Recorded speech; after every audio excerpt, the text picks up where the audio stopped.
Well, a couple of new faces on the Seahawk offense. Not only is Rick Mirer back in the starting lineup, so is Chris Warren. Sat out last week's game, the All-Pro running back with a bruised knee, although we will see a lot of Lamar Smith, his running mate, who picked up 148 yards last week in that loss to Detroit. 33 rushes, 148 yards in his very first career start. The 33 carries were the second most in Seahawks history. Only Chris Warren's 36 and 93 was more than that. Seattle has won the toss. Cole Ford to kick off for the Oakland Raiders. Steve Broussard back at the goal line, ready to receive. Both teams devastating losses last week, perhaps ending their playoff hopes, but still mathematically alive. Broussard fumbles the football as he comes up to receive it, gets back up on his feet and returns it close to the 25-yard line, where Rick Mirer will begin. This is the first start since Game 5, the end of September, for Mirer. And in back of him, Max Strong, spot duty last week. He's back in the starting lineup along with Chris Warren. Ricky Prohl still starting for Brian Blades, although we expect to see him in the lineup today after missing a couple of games with a separated shoulder. Crumpler is the tight end, and up front, Atkins, the rookie Kendall, along with Mawai, Graham, and the house, Howard Ballard. Two tight end formation for Seattle as they begin 1st and 10 from the 26. And Mirer to the air on first down, in trouble. He'll run it, and he's got a lot of room ahead of him. Mirer close to midfield. Gain of 19 for Mirer on his first start back since the end of September.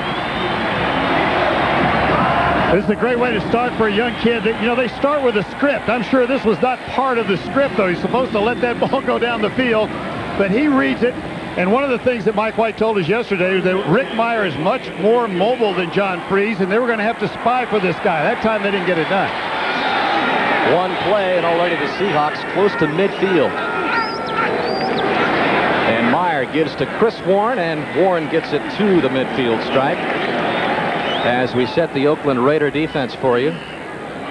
Up front, Pat Swilling, over 100 career sacks. Chester McLaughlin has been the star this season. He's been to the Pro Bowl the last 2 years. Lance Johnstone is an impressive rookie out of Temple. The linebackers Morton, Beekert, and Jones. The change in the secondary, Darren Carrington is starting for Eddie Anderson, who is inactive today, out with an injured hamstring. Terry McDaniel, the star of this defensive unit, 4 interceptions, and he returned one last week for a touchdown.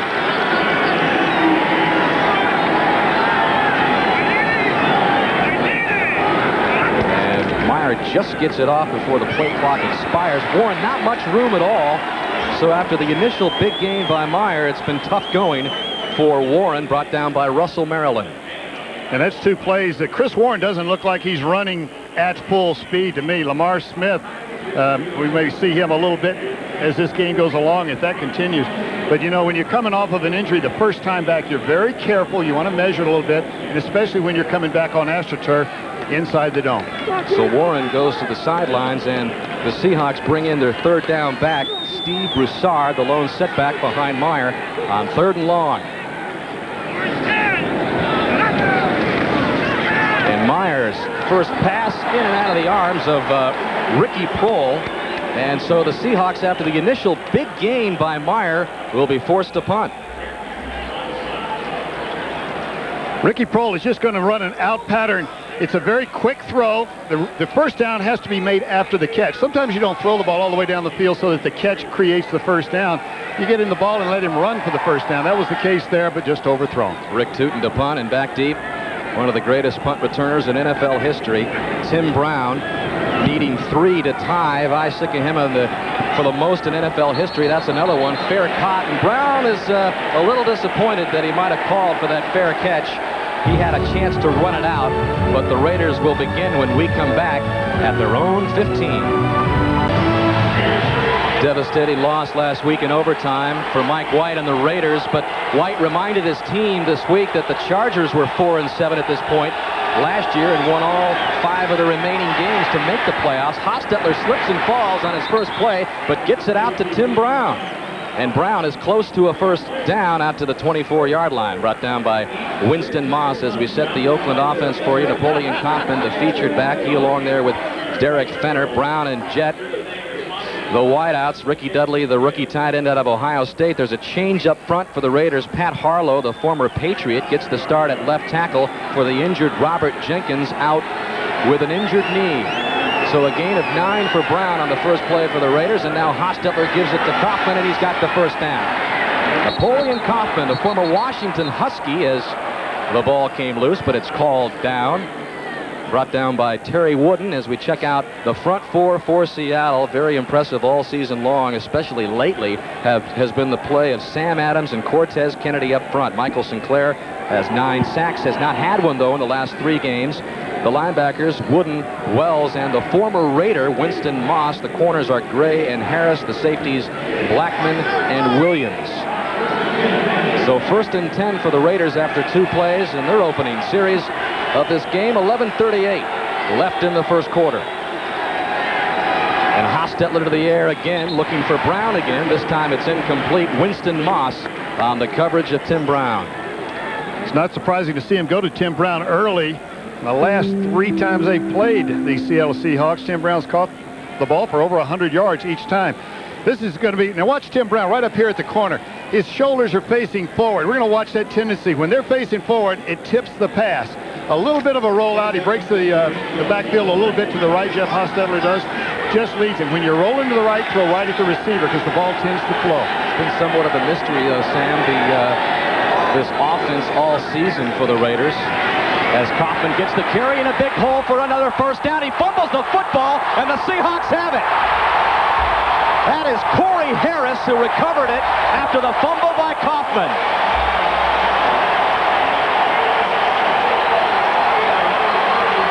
Napoleon Kaufman actually fumbled the first carry that he had, but they ruled him down before the fumble. This time clearly up.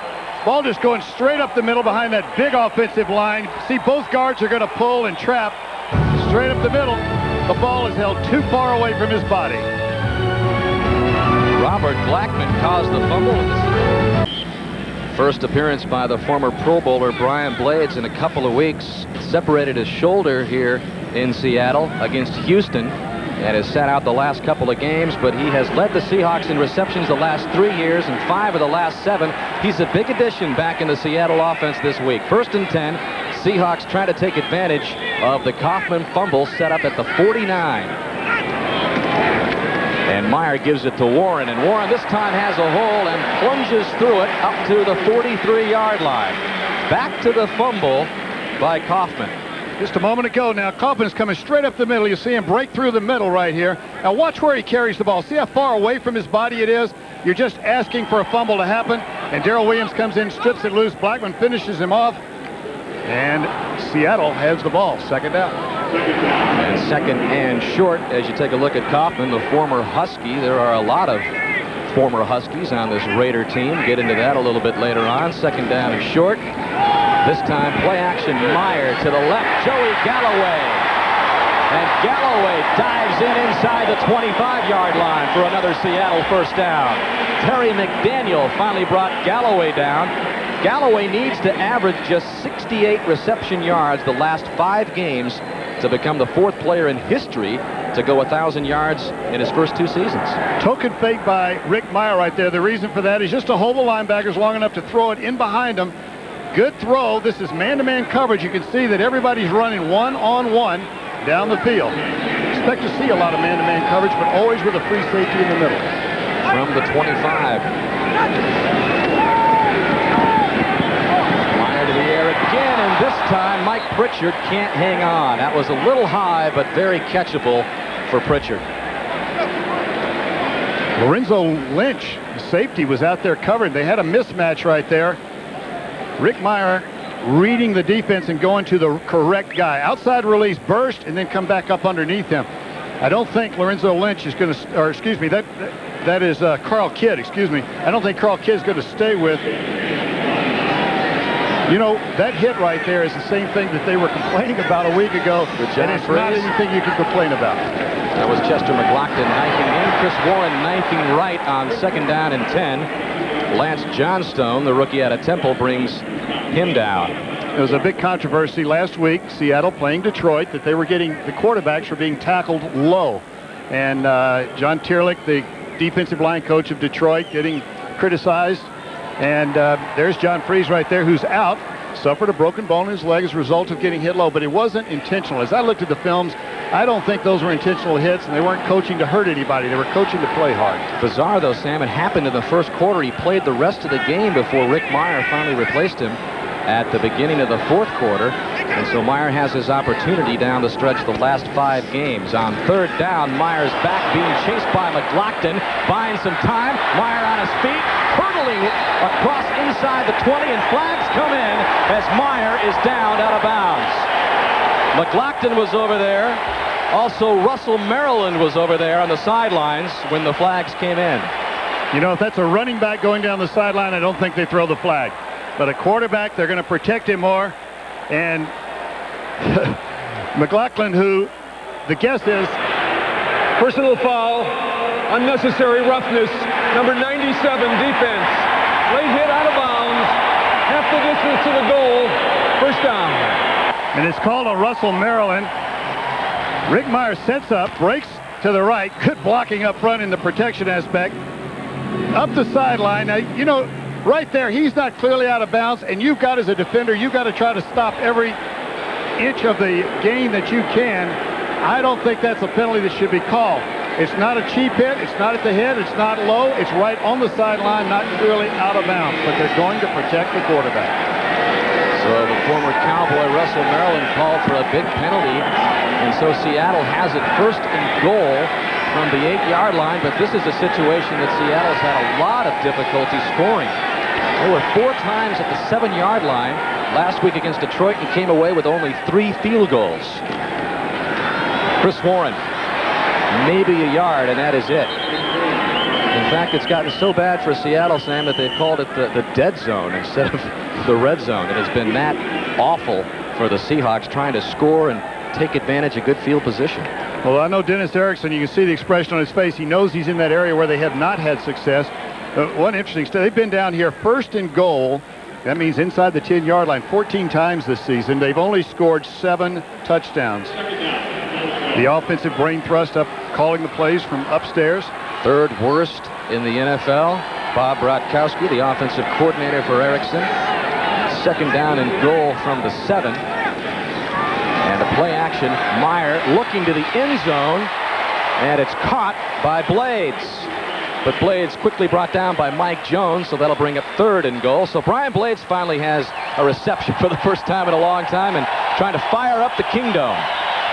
Good for him. I think he ought to. This is not a sellout crowd. A little disenchantment with a lot of things going on with a stadium issue that we'll talk about later.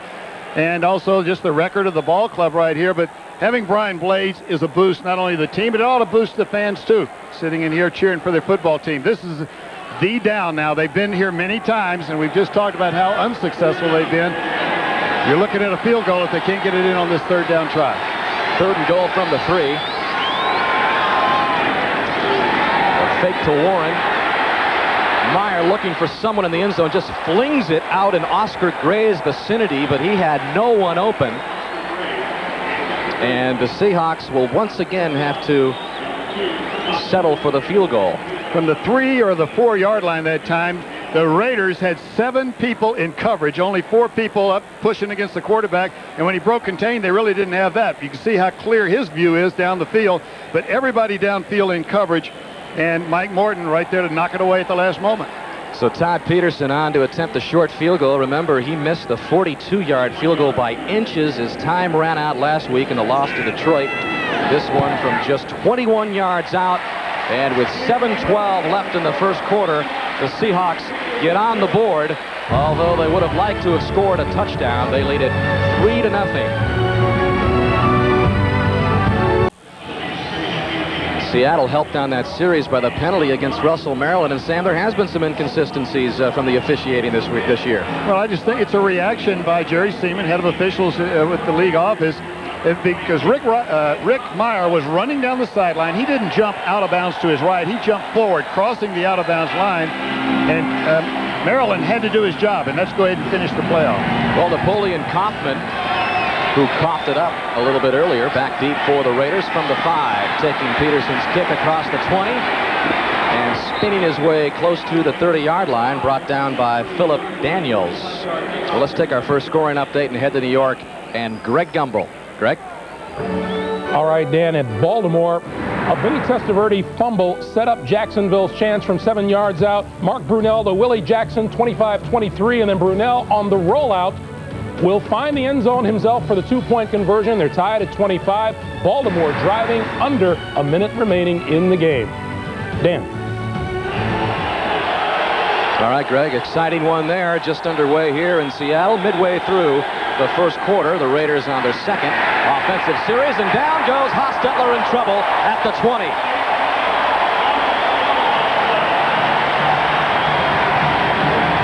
Well, the usual suspects were in there, including Sam Adams and Cortez Kennedy. And then I think right at the end, Mike McCrary comes in there and finishes everything off as Jeff Hostetler tried to twist out of harm's way.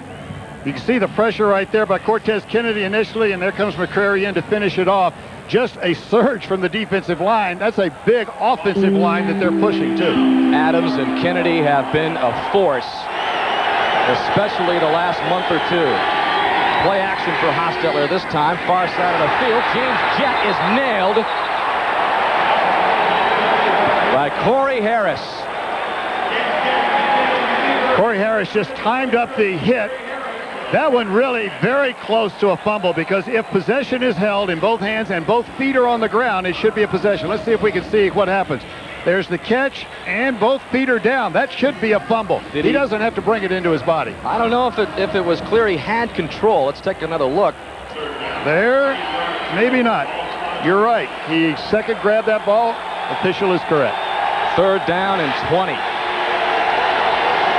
Hostetler fumbles the exchange. It'll be 4th and 20. And those are the kinds of inexplicable things that have been happening to the Raider offense as a flag has come in. But we talked off the top of the telecast how the Raiders have been more of a mystery. I think their offense falls right in that category. Well, they've only scored 21 points in the first quarter. That's not very good. Full start on number 63 offense. Prior to the snap, 5-yard penalty, 3rd down. That we know one thing. Barrett Robbins. The microphone is working, and the speaker system is working good for the officials today for Jerry Markwright. You can see the exchange mishandled right here. Sometimes the center will not pull it all the way back, or the quarterback will pull away a little bit early. Let's see if we can tell what happens here. Jeff Hostetler pulls away. The center may have been a little late coming up with the ball, though. 3rd and 25. Raiders' second most penalized team in the NFL pick up another one. And on the draw, it's Harvey Williams. And he picks up a good gain, but does not even get back to the original line of scrimmage. Carlton Gray, along with Winston Moss, brought down Williams, and the Raiders will punt it away. Still a good call, because all you've done is you've added about 10 yards to whatever this punt is going to be right now. If you try to throw the ball, it's incomplete, and you're punting backed up. At least get yourself back into a position and play the game, the battle of field position a little bit on this series. Well, there's your old coaching assistant Mike Wyche from your days with San Francisco, way back in '79 and '80. We had a few good times. We used to run together every Monday to get our mind clear. Here's the fake punt. Jeff Gossett's running it out, and he's pounded short of the 1st down. Number 33. Darrell Williams nailed Gossett short of the 1st down. Darrell Williams having a good day. He stripped Napoleon Kaufman earlier. Makes the big play here. Rusty Tillman, the special teams coach for the Raiders, pulling out a little trick right here, backed up. Anything goes in a game like this. With the record where it is and the season this far along, you're going to see plays like this. It's a sound football play, just countered by a sounder defensive play led by Darrell Williams. And there's Rusty Tillman. Rusty was my defensive coordinator last year in Tampa Bay, and of course was the special teams coach here in Seattle for about 16 years. So Seattle with more good field position off the Oakland gamble, and down goes Rick Mirer. That is Chester McLaughlin, his 5th sack of the season. Chester McLaughlin's going against the rookie Pete Kendall out of Boston College. Let's see if we can see how he beats him. He just goes right by him. It looks like Pete was a little bit late getting off the ball there. The offense knows the snap count. They should be the first team moving. but Chester was the first one coming off. Big play by McLaughlin, Pro Bowler the last 2 years, and the ball back at the 44-yard line. Second and long, Chris Warren up to the 40 for a gain of about 4. That'll bring up third and long. Lorenzo Lynch makes the stop on him. Chris Warren running a little better that time. You can see as the game goes on, first couple of carries that he had, he didn't look like he was running with full authority. That time he was. 6 carries, 17 yards, though the numbers are looking good. That game he missed last week, Sam, was the first he had missed since the '93 season. He was set to wear a brace on that knee today to protect it, as the Seahawks now face with a 3rd and 12. Mirer chased out of the pocket again, just loops it out of bounds. And a flag comes in as Mirer went down.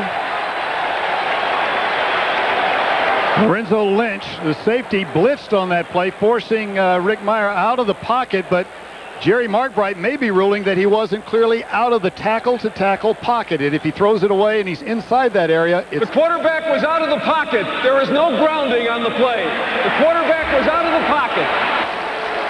You know what happened right there is Markbright felt he was in the pocket, but he went up and checked with the umpire to make sure. They decided that he was out of the pocket, therefore you can throw the ball away without a penalty. Here, he's in the pocket. Here's Lorenzo Lynch coming up in the blitz along with Lance Johnstone. He was just outside that tackle area. When we say tackle to tackle, wherever the offensive right and left tackle line up, you draw a line straight back. If he's in between that, he can't throw it away. So Rick Tootin trying to pin the Raiders back deep. Try to hang a high one. Brown calls for the fair catch just inside the 15-yard line. So with 4:29 left in the first quarter, it remains Seattle 3, Oakland nothing. Well, Sam, we mentioned you being an assistant with Mike Wyche back in San Francisco. You were the passing director on that 49er team? As opposed to coordinator. In other words, I took my orders from Bill Walsh. Hostetler back to pass, almost falls down, stays on his feet, gets it out to the far side to Harvey Williams, who bounces back up. And Williams has the first down, but a flag has been thrown at the 15. Terry Wooden ran Harvey Williams out of bounds. And we'll once again hear from Jerry Markbright.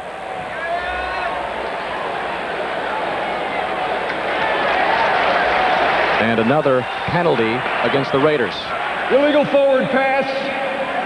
Quarterback was beyond the line, number 15. 5-yard penalty. Loss of down. 2nd down. Somewhat of a microcosm, Sam, of the Raiders' offensive problems so far. Well, they came into this game the 2nd most penalized team in the league. As we watch the last play right here, let's see if we see him cross the line of scrimmage. Only Jacksonville is being penalized more, 104 times. The Raiders 103 coming into this ball game. And the ruling is if his foot or any portion of his body as the motion starts is across the line, it's a penalty. And you can see Al Davis, and that's Al Locasal sitting next to him there with the binoculars, watching their team, not happy with the penalties either. Long stretch it's been after they won 3 in a row. They've lost the last 3. As Harvey Williams gets the call again on 2nd and long, and that'll bring up another 3rd and long for the Raiders. As you take a look at Mike Wyche, we know what your title was back in San Francisco. What exactly did Mike Wyche do? You know, we had to ask Mike. I couldn't remember what he did with the 49ers. This is right before he became the head coach at the University of Illinois. And he had been on the staff before Bill Walsh came. And he was actually in charge of getting the cars for the guys. And there were a lot of good coaches, as you can see, that have come through Bill Walsh discipleship, so to speak. Very grateful that was one of them. Well, perhaps Mike Wyche was the best courtesy car coach in the history of the 49ers. Without question. 3rd and 13 for Hostetler. Once again, he'll run it out and diving for what is very close to a first down. Now, the technicality here is as long as he is leading with his shoulders and head, it's wherever he slides until someone on the defense touches him. If he were to concede the tackle going feet first, it's where he first touches the ground. Protection looks to be holding up pretty good. You want the quarterback steps up into the pocket. There's a good, nice hole there by the left guard, Wisniewski, but when you're a veteran like that, you get away with that kind of stuff. But once he crossed that line and sliding forward, he gets every inch he can get on the slide. Nice run by Hostetler. Picks up the first down for the Raiders at the 25. Hostetler to the air, in and out of the arms of Tim Brown. You don't see that very often. Dean Wells on the coverage, but that's one Brown knew he should have had. A three-step drop by Jeff Hostetler, meaning that he expects a quick throw, but because the zone defense dropped underneath it, you see the inside move right here, but because the linebackers are dropping, he had to hold it for a second, and in that process, sometimes you let the ball go right behind the linebacker, and the receiver doesn't find the ball until it's about halfway there. You've seen just about all of the miscues you can make on offense by the Raiders. Penalties, drop passes, fumbles. This is Harvey Williams, and Harvey Williams will go down in his tracks at the 25 as well. With 2:32 left in counting in the first quarter, Cortez Kennedy there on the stop. Sam Adams with a little bit of a limp.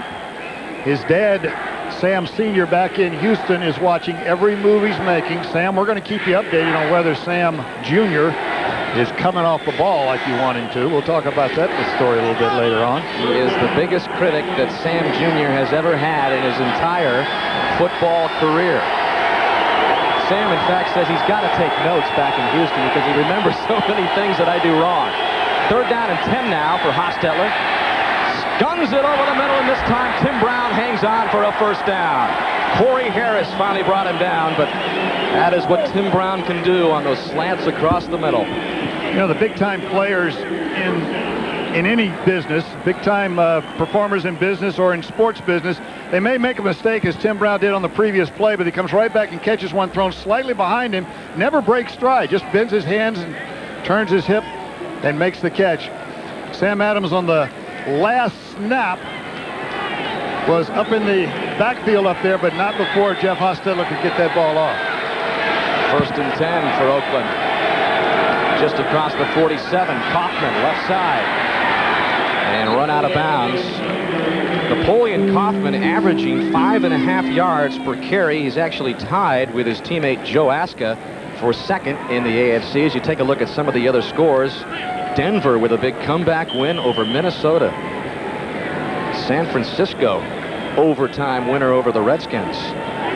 Interesting day of Week 13 in the NFL.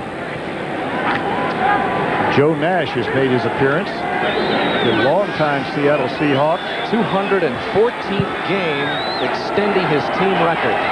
Joe Nash, who rejoined the Seahawks after thinking he was out of football earlier this year. Hostetler to the air and over Tim Brown. He was just throwing it away as Hoss took another shot. Joe Nash, a few years ago, on every 3rd down, had a real tough problem with his knees. When I was coaching the Cincinnati Bengals, we were running the no-huddle offense, and from the sideline, Chuck Knox would just shoot him from the sideline, and he would go down, grab that knee, and of course they get their substitutions on, and we would if we couldn't execute that no-huddle offense. That was their kind of. He came in the locker room yesterday. We were in there, and we had a nice laugh about it. He couldn't wait to see you. And hey, Coach, how you doing with that wry smile? He's a good one. Mysteriously injured Joe Nash. Hostetler to the near side. Ricky Dudley incomplete. And Gossett will come in to punt it away again. Pressure in Hostetler's face. He couldn't step into the throw, and the ball just died right in front of Ricky Dudley, the rookie from Ohio State. Good setup, climbs up into the pocket, as all good quarterbacks do, but as you can see, Mike Sinclair, who had a lot of sacks early in the season, but has been very quiet of late. Sam Adams and Cortez Kennedy taken over very nicely, though, along with Mike McCrary on the defensive line. Joe Bugle, assistant head coach. And Jeff Gossett, 15-year veteran, hanging it high to Joey Galloway. Galloway calls for the fair catch at the 15-yard line. Well, next Sunday, NBC Sports has more exciting action beginning at 12 noon Eastern time. Most of you will see a battle in the AFC East as the Colts host Jim Kelly and the Bills, and Buffalo has been impressive this season. Buffalo winning again today. Others will see AFC Central matchups, Steelers and the Ravens, or the Bengals take on the Jaguars. Then in the second half of the doubleheader, most of you will see these Raiders take on the Dolphins. Others will see the hottest team in the NFL, the Denver Broncos, battle these Seahawks. Seattle with a 3-0 lead, 27 seconds left in the first quarter.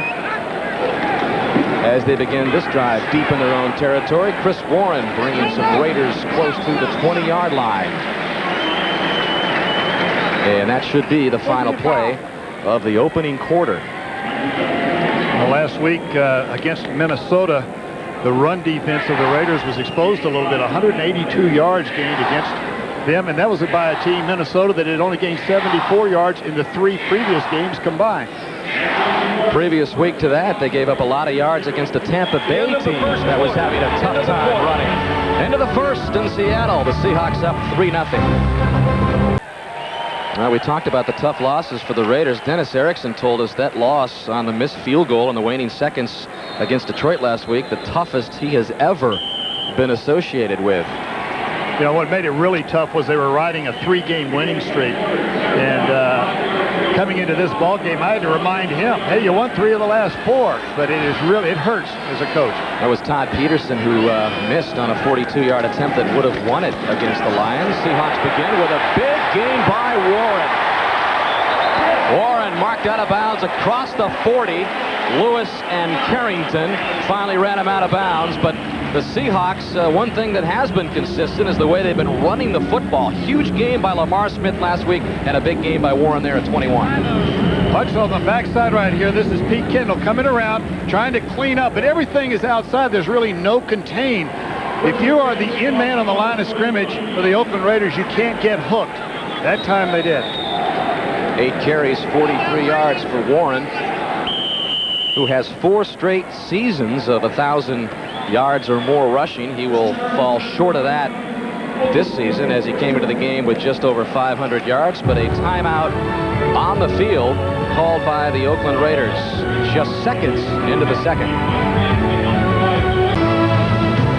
Well, if Chris Warren was the last best-kept secret up here in the Northwest, Sam, Lamar Smith, the secret is out on him. The huge game last week, 148 yards in his first career start, 33 carries, but Warren remains in the game as the lone setback for Seattle.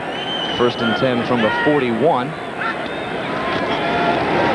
And Mirer to the left side. It's in and out of the arms of Joey Galloway. On the coverage was Terry McDaniel, the Pro Bowler the last 4 years, who returned an interception for a touchdown last week for the 5th time, the most in Raiders history, a new Raider record. Just a hitch play is terminology. Runs down 5 steps, plants, and the quarterback throws the ball to a spot. That one's not one that you're trying to hit a man in the top quarter as he runs down the field. You throw to that spot, the receiver's job is to get there, and you've got to just beat the timing of the defensive back. That time Terry McDaniel was better than they were. On 2nd and 10, Mirer just dumps it out, trying to set up the screen to Chris Warren, but the Raiders all over it. Leading the way, Lance Johnstone, the 2nd-round pick out of Temple. Or if you're Mike White on the sideline and you see your 2nd-round pick, a rookie this year, that reads the screen. He's playing, is he coming up? This is called 2-gap. You see him push right in there. He's looking past everything, sees the ball thrown, frees himself of the of Howard Ballard blocking him on the right side right there and makes the clean play. Looks like Johnstone a little bit shaken up. The Raiders playing without Anthony Smith, the former #1 pick, who had an MRI on his elbow this week, which revealed some ligament damage, and so Anthony Smith out of the lineup. Rick Mirer scrambling in trouble, fumbles the football, and the Raiders have it. Rick Mirer never saw Pat Swilling, who had gone by him on the pass rush, was coming back in pursuit. You know, at the top of the show, we talked about this team finishing everything they did. That time, Pat Swilling finished the play. In the pass rush, he was out of it, and then he came back. He didn't give up on the play. As long as that whistle hadn't blown, you still keep playing. Andre Bruce recovers it. A good play by Pat Swilling, the 11-year veteran. And Rick Mirer with the first turnover of the game for the Seahawks. And Oakland sets up at the Seattle 21, trailing 3-0. Kaufman, nothing there. But Sinclair met Kaufman in the backfield. I tell you, Mike Sinclair and Mike McCrary are really coming up the field. Now, these are both the defensive ends. You watch them come up the field. As the ball is snapped, they are not measuring anything. They're getting into the backfield. There's two two defenders that are beyond any blocking scheme. You'd have to trap them at this point. Look for either a quick trap or a draw play where you're going to set up and push them by because they're coming hard up the field. What a combination Adams and Kennedy have been inside, and that has enabled Mike Sinclair his opportunities this season. Second down and 12. Hostetler looking right, nothing there. Finally finds his tight end, Andrew Glover. And Glover may have the first down. It'll depend on where they spot it. Needs to get to the 11-yard line. Andrew Glover with just his third reception of the season now that Ricky Dudley has taken over the starting spot at tight end. Watch a veteran quarterback when Jeff Hostetler sets up. His eyes are to the right, nothing happening, goes to his alternate receiver, stepping up into the pocket, finds somebody open. You know, there are a lot of quarterbacks that are great out there on the practice field. They can throw the ball beautifully, but they can't find the second and third receiver. Pressure continues, though. Hostetler, I know, feels this. You see that little push right there? All that is a reminder from Mike Sinclair that I'm not far behind. Don't hold on to it any longer. And Glover just that short from picking up the first down, so it'll be third down and about 8 inches or so. Jerry Markbright is the referee, longtime referee in this league. A lot of people think will be the next president of their association. He has been very active in it. Number 68 is an eligible receiver. 68 is eligible. Jerry needs to turn down the microphone just a tad, wouldn't you say, Sam? Either that or quit yelling, Jerry. We can hear you all right. Well, the number 68's Rick Cunningham. He's the eligible receiver here for the Raiders on third and short.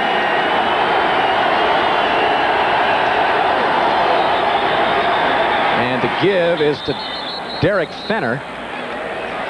But flags have come in. Whistle stopping the play, and we'll hear again from Mark Bright. False start. Number 75, offense. Prior to the snap, 5-yard penalty, third down. Pat Harlow traded from the Patriots this year, causing Joe Bugle to shake his head. He's replacing Robert Jenkins, who's not active today, playing right here on the left side. If he moves prior to that snap, I can see it, but the whistle is blown by the umpire right there. You can see he's blowing the whistle prior to. They stop the play immediately. There is no option. They have to take the 5 yards. So instead of third down and inches, third and 6.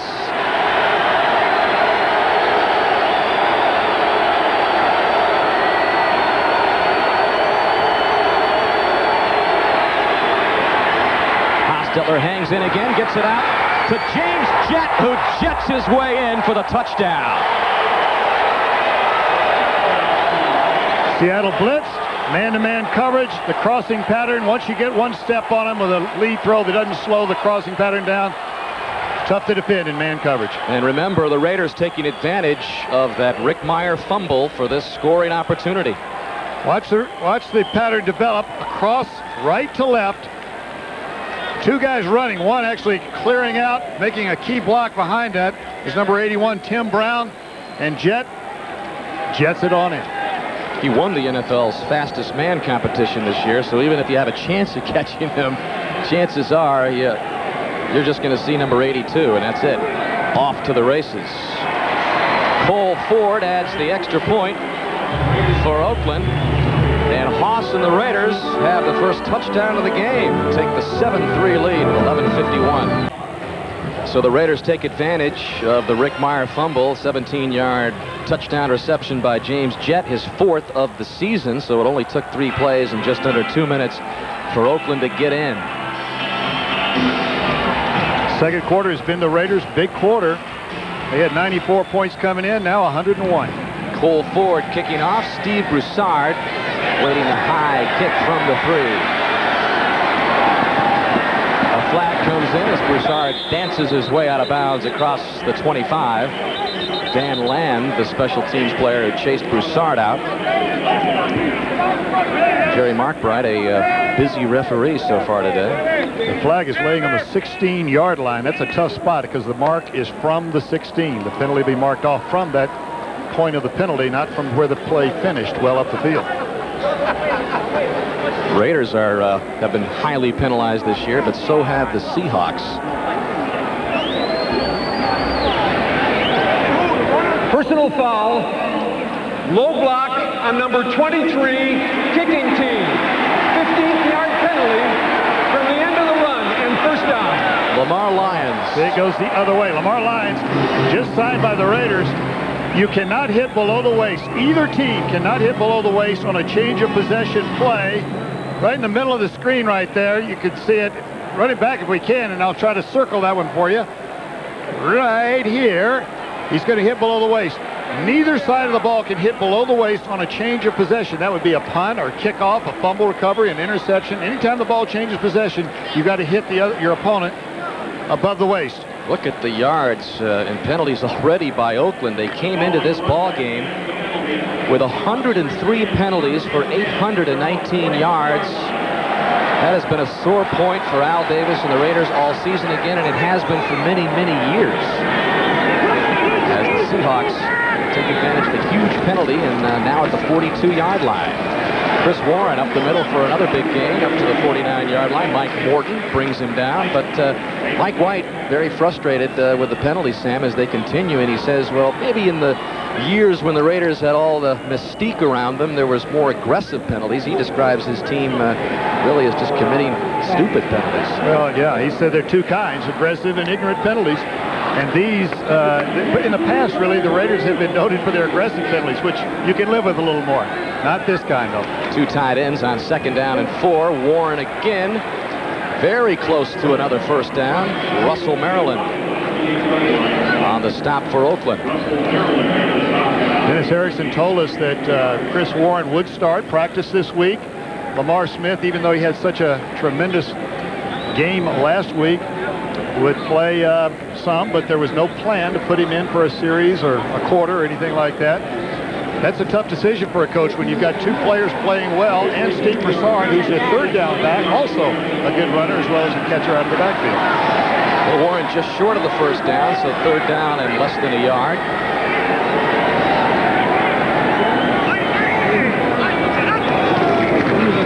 And Warren will get a chance to pick up the first down. Easily does it out to the Raider 42.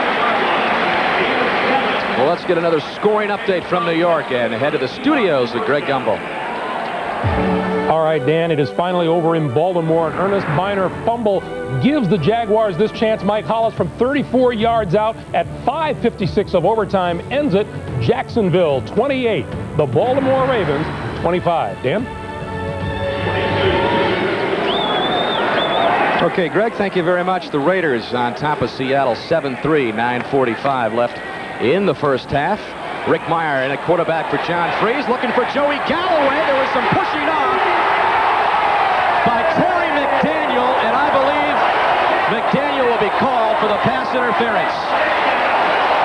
Obvious pushing off on Galloway. They're bringing him on down, so it looks like a defensive penalty against McDaniel. This is a straight go pattern, or some teams call it a fly pattern or a streak pattern. Pure straight-ahead run. And what happens is that Galloway slows down because the ball is a little underthrown. It's the receiver's job to try to box out the defender so that the ball drops over the defender's shoulder and in the arms of the receiver. When he slows down, though, McDaniel, looking back for the ball, never sees it. Pass interference, number 36 defense. Penalty is declined. The pass was completed. First down. What was even more amazing was that Galloway hauled it in. It was a great catch by Galloway, even with the interference by McDaniel. So 1st and goal for the Seahawks, and again the dreaded dead zone. Yeah, but I tell you, that was not a stupid or an ignorant penalty that Mike White talked about earlier. That was a penalty, not so much of aggression, but just hard play. McDaniel's eyes were back. He just didn't see the receiver slow down, ran into it. So 1st and goal from the 2 for Seattle. The Seahawks desperately want a touchdown instead of settling for a field goal, and they got it. Number 83, Ronnie Williams.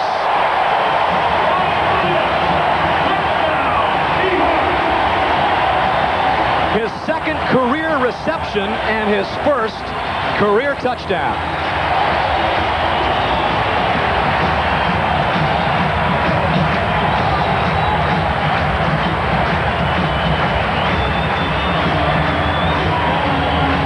You see Dennis Erickson congratulating Rick Mirer as a play-action fake, just a token fake off the left side of the offense.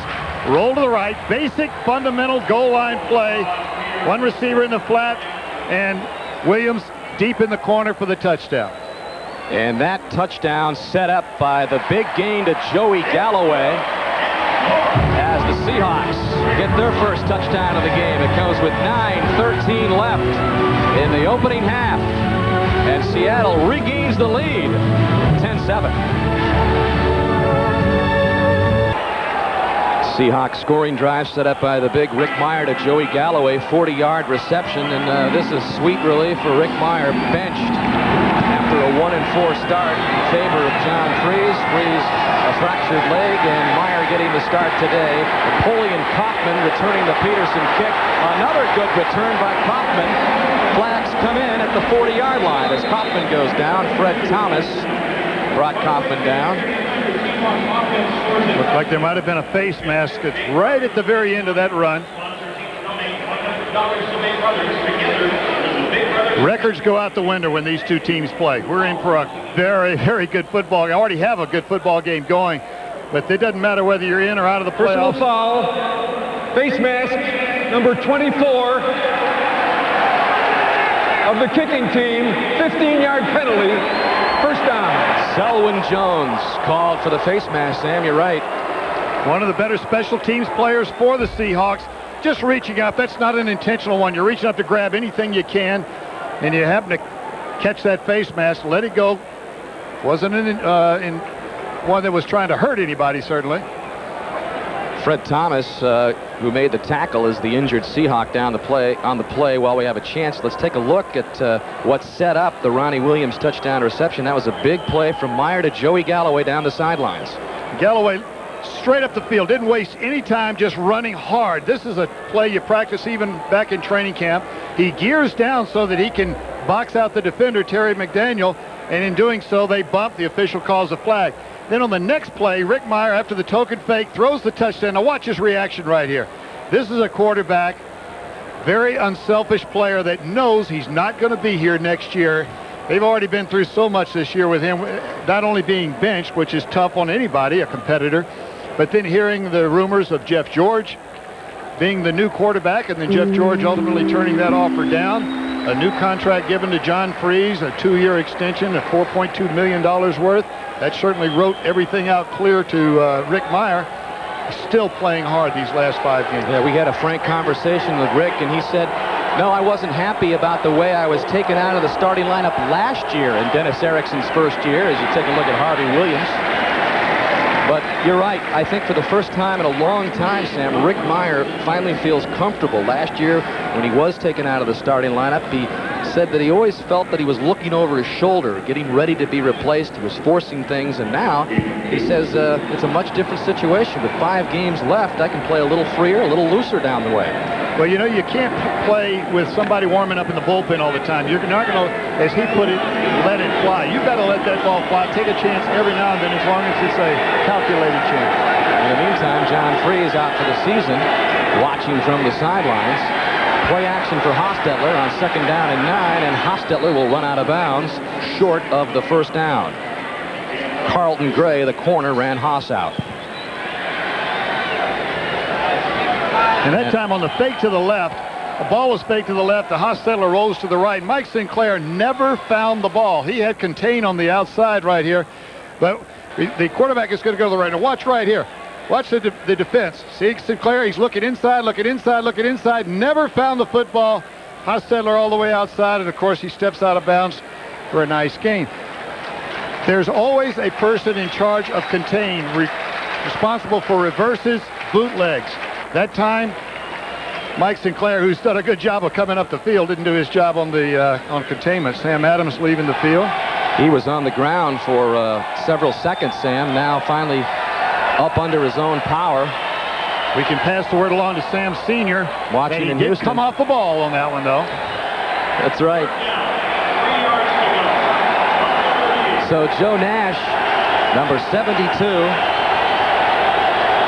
on the defensive line for Seattle on 3rd and 3 for Oakland. Flags come in. It looked like Seattle moved across. Tim Brown hauls it in, and he's inside the 20. That wasn't the same play.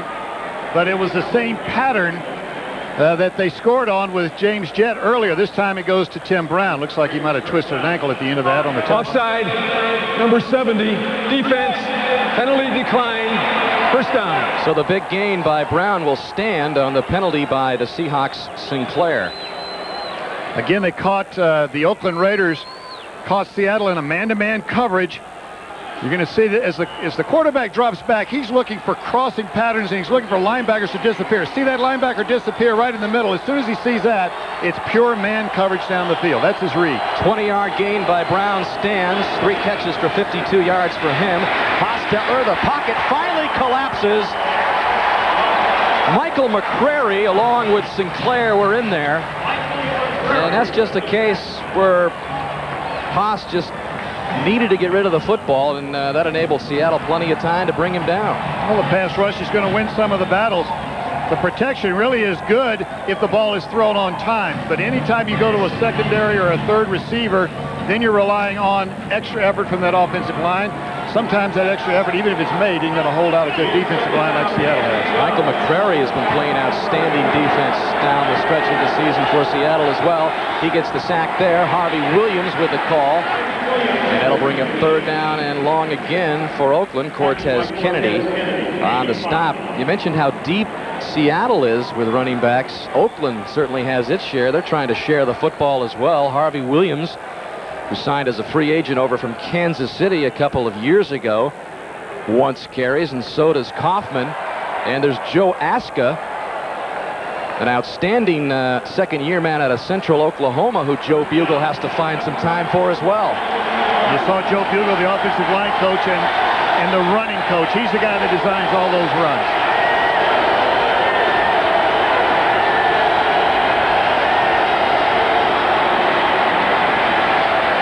Hostetler complete to Tim Brown. Brown trying to stretch his way for the first down. That'll be close. Another flag has been thrown. Hostetler doing a good job of changing the count. Probably what he's doing is going on the same count for several plays in a row and then jumping out of that count and drawing the defense off sides.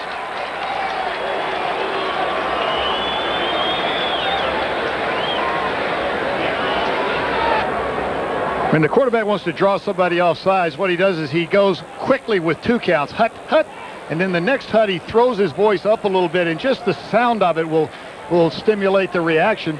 And really the job is to watch the ball. Offside, number 98, defense, 5-yard penalty, third down. Well, Sam Adams, the dad, probably writing that infraction down on his piece of paper back in Houston on Sam Jr.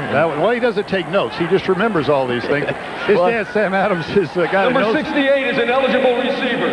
68 is eligible. Sam Adams knows a lot about football. He played for Prairie View and then the New England Patriots as well as the New Orleans Saints back all the way up to 1981. Late 70s and early 80s. Derek Fenner trying to plunge ahead for the first down. Needs to get inside the 9.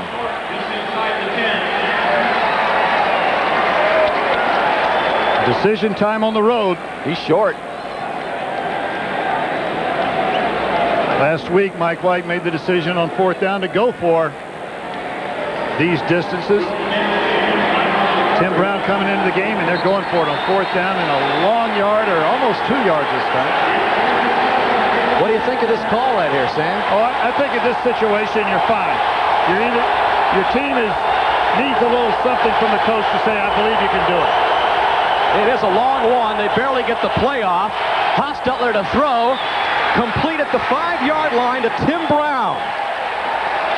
So the gamble pays off. The interesting thing there is that's the same play they used against Minnesota a week ago, the exact same play on 4th down.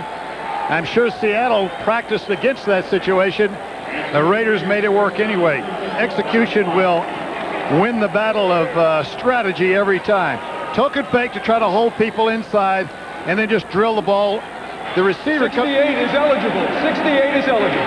The receiver just turns in, finds a hole, and stops on a 4th down play like that. Pays off. Now the Raiders want to get in on 1st and goal from the 5. Derek Fenner. And Fenner fighting his way close to the 3-yard line. Fenner was a 10th round draft pick of the Seattle Seahawks way back in 1989. In fact, he played 32 games as a Seahawk and had a great season back in 1991 when he led the Seahawks in rushing.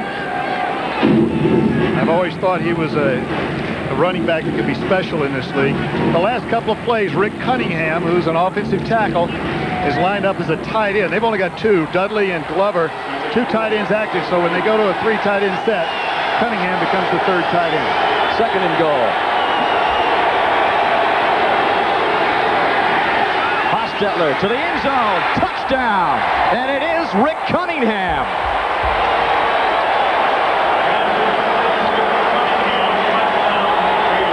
And Hostetler smiling as he gets high fives of congratulations along the sidelines.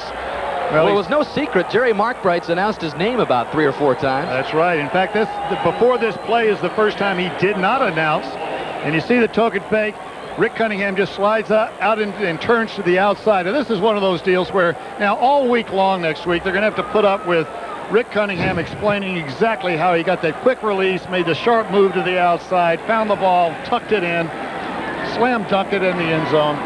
And of course, Jeff Hostetler carrying the ball. He's going to go over now and give it to Rick Cunningham for his trophy case. Yes, that belongs in the trophy case. 1 in a row for Cunningham. Unrestricted free agent acquisition from the Vikings this year. A flag comes in.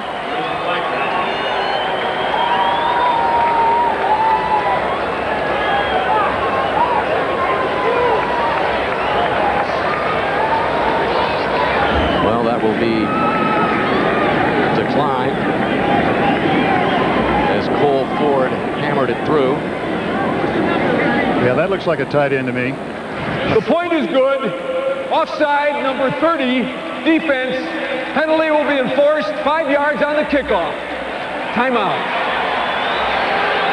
So Jeff Hostetler records his 17th touchdown pass of the season. And with 4:01 left in the half, the Raiders reclaim the lead. Defensive coordinator for the Seahawks, Greg McMackin. And we mentioned earlier how the Seahawks have been having a difficult time in the red zone on offense. They've also been having a difficult time on defense, stopping opponents from inside the 20. We'll show you a graphic in a moment, which illustrates that. Steve Broussard returns the kickoff for Seattle. Nice move at the 20. Still on his feet across the 25. Now he fumbles the ball, and the Raiders have it. Or are they going to call him down? They ruled him down. They ruled him down.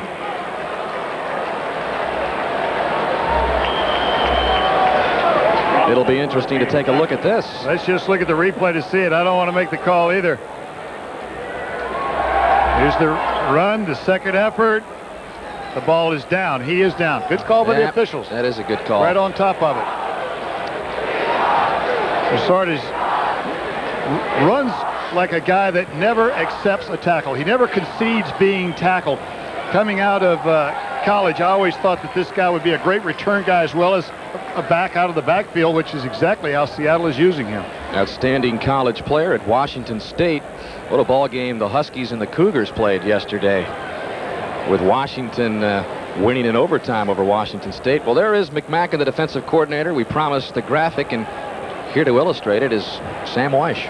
Well, you see they had 35 possessions. This is going into this game right here, and they've scored 34 times out of 35, either a touchdown or a field goal, which is not very good defense inside the red zone. Now, you know, the red zone is, in my mind, it's anytime you're in field goal range. It's not necessarily the 20-yard line. It's really more like about the 30-yard line, because you've got 3 points when you get to about the 30. That's about a 47 or 48-yard field goal. But when you see graphics like that, most of the time it indicates from the 20-yard line in.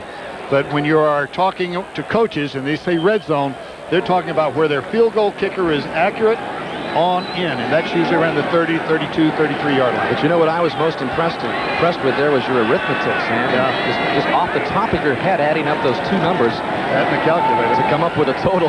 Rick Mirer on the mark. He's got Chris Warren out of the backfield. And Mike Jones makes the stop for Seattle. Clock continuing to roll, 3:35 left. Thanksgiving Day, a great NFL tradition here on NBC. And we start you off at 12 noon Eastern time. And then the game, Kansas City taking on the Detroit Lions. It is a football feast. Marcus Allen and the Chiefs take on Barry Sanders and the Lions. Thanksgiving Day starting at 12 noon Eastern time right here on NBC. Second down and 2. Mirer turns, hands off to Warren. Warren's got another first down across the 40-yard line. Mike Morton brings Warren down, and Warren beginning to rack up some yardage.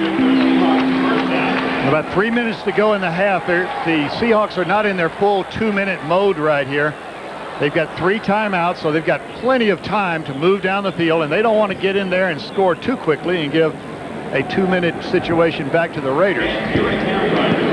11 carries for 62 yards for Chris Warren.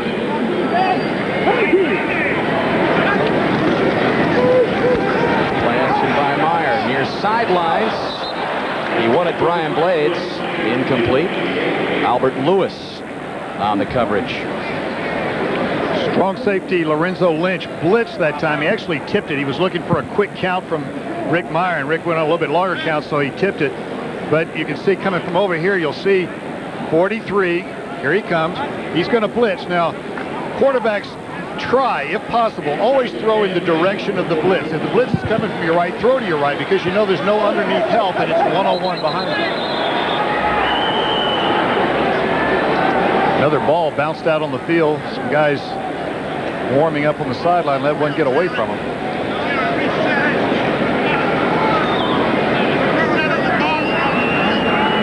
So the Seahawk offense regathers itself. Jerry Markbright finally begins play with a signal. 4 wide receivers for Mirer. 2:28 left. Seahawks trailing Oakland 14-10.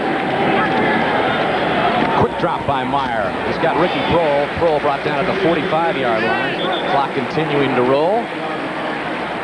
And the Seahawks with all 3 of their timeouts left. That should bring us maybe to the 2-minute warning, and it should.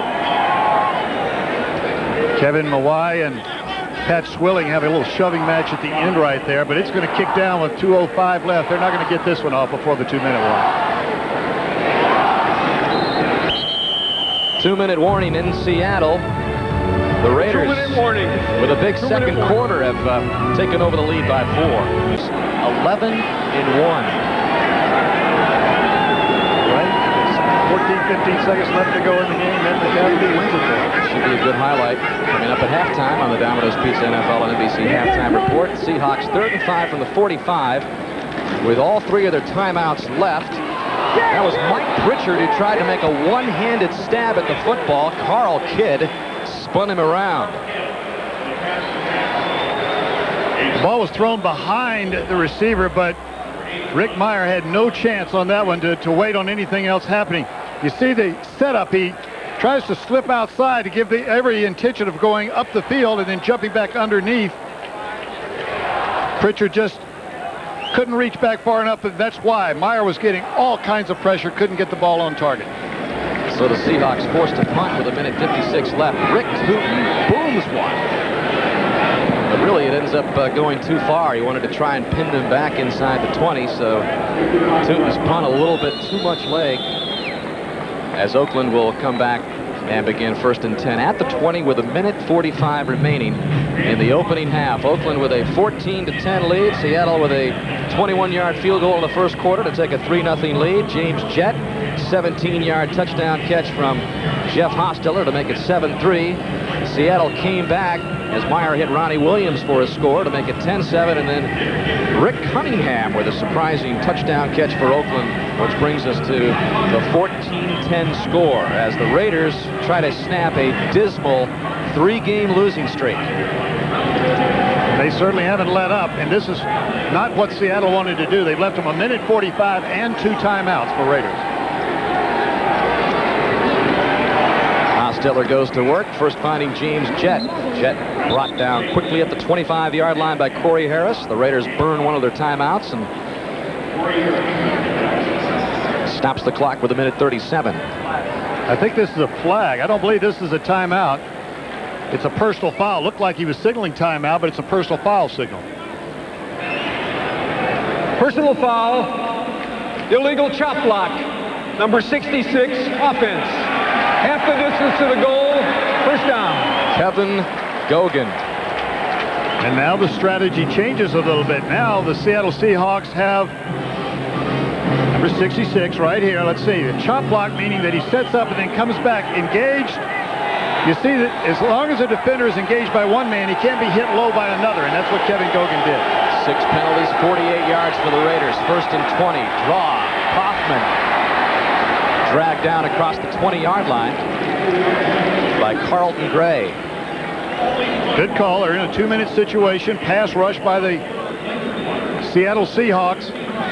Rusty Tillman with his arm around Mike White. Rusty Tillman called a fake punt earlier in the ball game.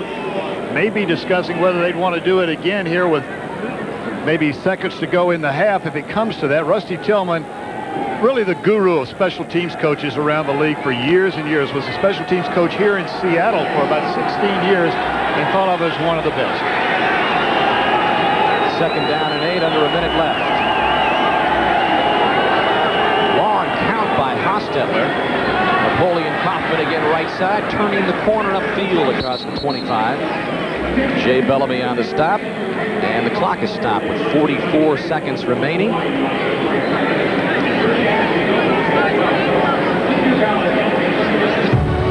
Timeout on the field. We'll be right back with the Raiders nursing a 14-10 lead as we approach the end of the first.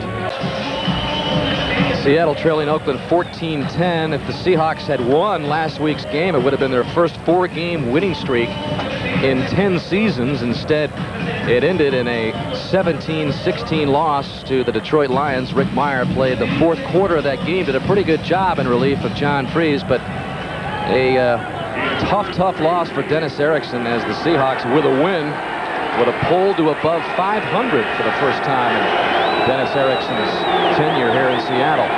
Third down and 3. Raiders hand it off once again, and this is Kaufman. Kaufman for the first down up across the 40-yard line. Raiders with 2 timeouts left. 36 seconds charge left. Timeout, Oakland. Second charge, 30-second timeout. And now they have 1 timeout left as they burn another one off. And tonight, Dateline. Each year, thousands of Americans are denied credit because of negative items on their credit report. You see, the loophole there is if you miss one payment. I have figured out how you do that. You miss a series of payments, you're in a lot less trouble. A series of payment is the important thing to keep in mind. The strategy here that the Raiders, they stayed on the ground after they had the backed up penalty. They stayed on the ground, so they ate up the clock in case they didn't get out of that hole. But when they make the first down, they start calling their timeouts. So they've got 2 timeouts left. The Seahawks have 2 timeouts left.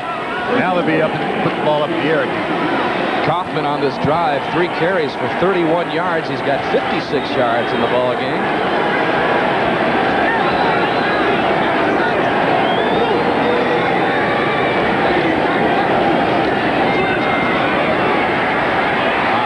Just gets rid of it, and James Jett can't hang on to it. Second down and 10. Jay Bellamy on the coverage of Jett. Clock stops, 33 seconds. Joe Nash making the hit on Hostetler just as he let it go. Sets up and steps forward. This is very important. It's a technique that quarterbacks have to do. They give the rush a landmark. Everybody's rushing to there, and then step up into the pocket where you've got a view up the field. But Joe Nash gets a hand on Hostetler, and even though that's certainly a legal tackle and there's not a hard one, and by itself there's not much to it, over and over the course of the ball game, course of the season, those hits add up. Joe Nash thought he'd be out of football this year. It's Glenn Montgomery after the season for Seattle up front, and he came back. There's a fumble stripped out of the hands of Hostetler, and it's blown dead at the 27-yard line. Haas appeared to have recovered it, but Sam Adams forced the fumble. Timeout, Seattle. This is a 30-second timeout. You'll notice after this fumble occurs, quarterback sets up in the pocket.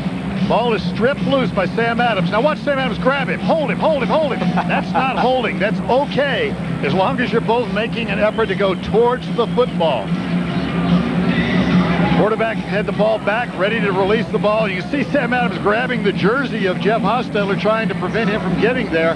That's a legal play as long as you're both in a scramble for the ball. So when Sam Jr. gets on the phone at the end of this game, and that's the first thing he does is call his dad in Houston, that'll be one of the bright spots that Dad brings up. It is. He says he's in the car, calls him in the car phone. They spend however long it takes to critique the game. Sam Sr. says he doesn't take a note. Sam Jr. doesn't believe it. He says you can't remember that much information without writing it down somewhere. He says, son, you don't get off the ball quite quick enough. That's one of his biggest criticisms of Jr. But he got off the ball very quickly there with 26 seconds left. Derek Fenner hurdling a Seahawk. A flag comes into the backfield. Another one comes in late. And it's taken about a half an hour to play the last 2 minutes and change of this half. We're also seeing the tempers and the rivalry starting to surface again between these two football teams, and it shows up in those kind of penalties just after the whistle. Seahawks and Raiders exchanged a couple of blowouts last season. The Raiders were what they called embarrassed here last season, losing 44-10. But Joe Nash will be the first to tell you that it has lost a little bit of its spark, a little bit of its intensity, just by the mere fact that both teams are reeling a little bit. Holding call against Oakland. Personal foul. Well, it'll cost them 15 yards. Ultimately, they'll take the biggest penalty, and that'll be the personal foul. Mike Wyche began last year at 8-2, finished last season at 0-6, and as we... Holding, number 76 offense, penalty is declined. Personal foul. Personal foul, unnecessary roughness on number 75 offense. That is also declined, 4th down. So the Raider penalties continue to add up,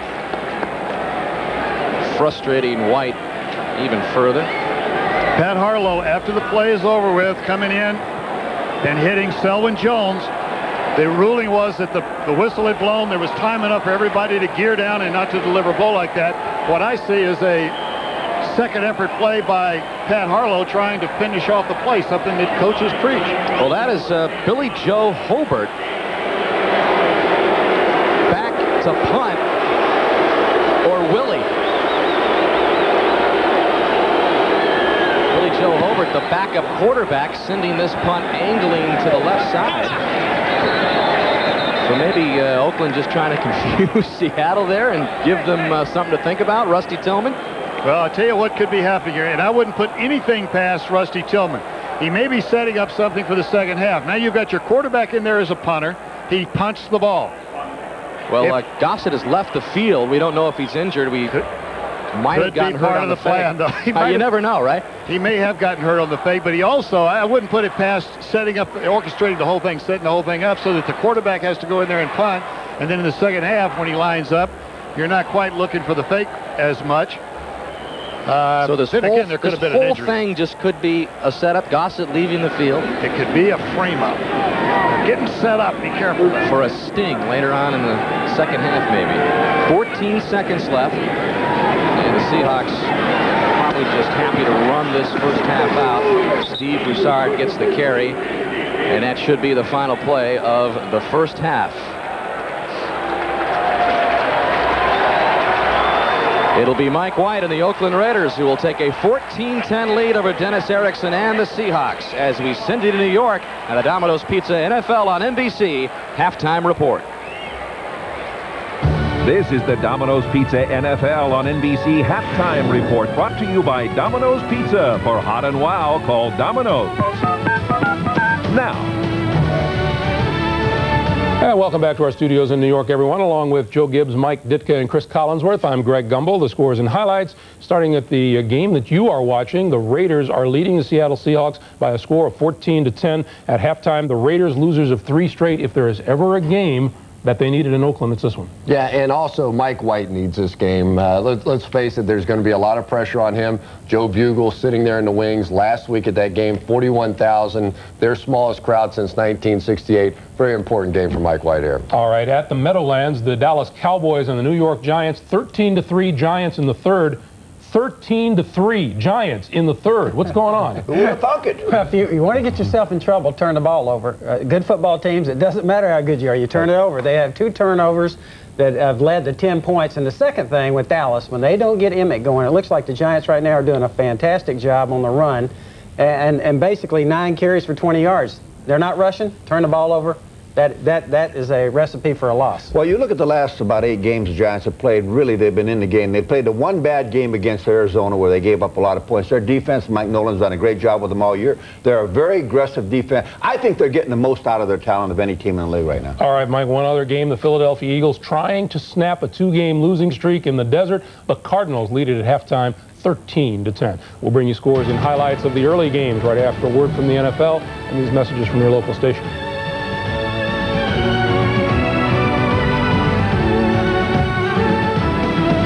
NFL on NBC Halftime Report, brought to you by Domino's Pizza. For Hot and Wow, call Domino's. Now. Welcome back, everyone. Let's get right to the scores and highlights of the early games, beginning with a thriller in Minnesota. The Broncos go to 11-1 with a last-second win over the Vikings. Injured Warren Moon missing his 3rd straight game. The Vikings trying to stay in the playoff hunt. 10-7 Vikes just before halftime. John Elway to Terrell Davis. 1-yard touchdown. Davis' 2nd TD of the game, his 5th in the last 2 weeks.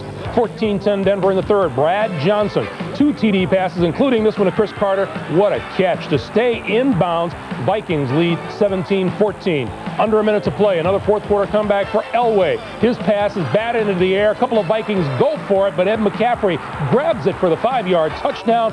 Take another look. It is tipped first by Harlan Barnett. Barnett and Orlando Thomas bat it again. McCaffrey moves in for the touchdown. The final, 21-17. The Broncos have won 8 straight games. They are 11-1 on the year. And Mike, you'd rather be lucky than good. Well, I think they are lucky in that instance, but I tell you what, there's great balance to what they're doing right now. They rushed the ball fairly successfully in the football game. Elway was 27-36, 334, 2 touchdowns. But he used 6 receivers. McCaffrey has 6 catches for 83 yards, and he's turned into a big play guy for these guys. And all he's doing is using a little dink-dunk stuff underneath. But that was a big play. Does that still count as a 4th quarter comeback? When you're going to tip it around, bat it around, that all still counts? I guess it still counts. You know, the one problem, though, that Denver still has right now is the fact that their offensive line is getting banged up.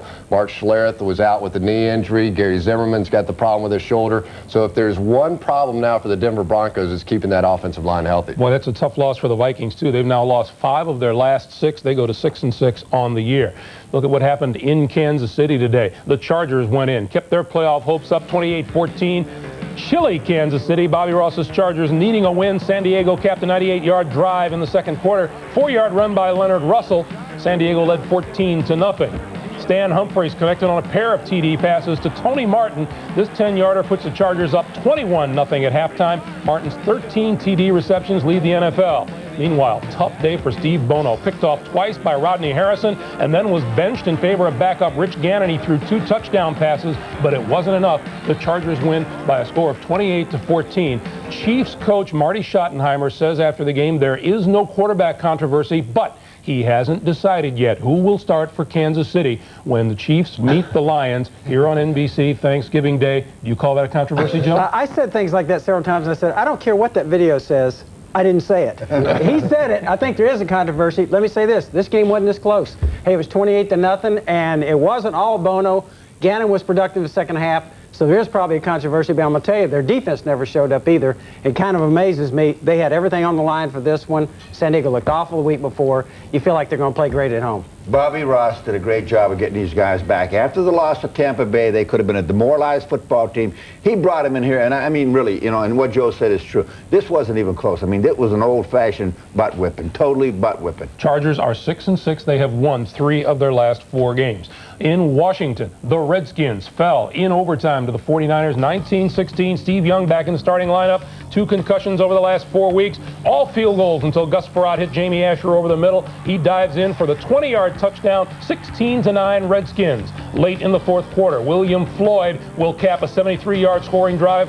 by the Niners with a 1-yard run. They go to overtime tied at 16. 49ers won the coin toss, marched to the Redskin 21. Jeff Wilkins, a 38-yard field goal to win it. The 49ers have won 4 of their last 5 games. They improved to 9-3, 19-16 over Washington. In Foxborough, the Patriots back in form, 27-13 over Indianapolis. Bill Parcells looking for a rebound effort after the butt whipping from Denver. This week's game plan, Curtis Martin.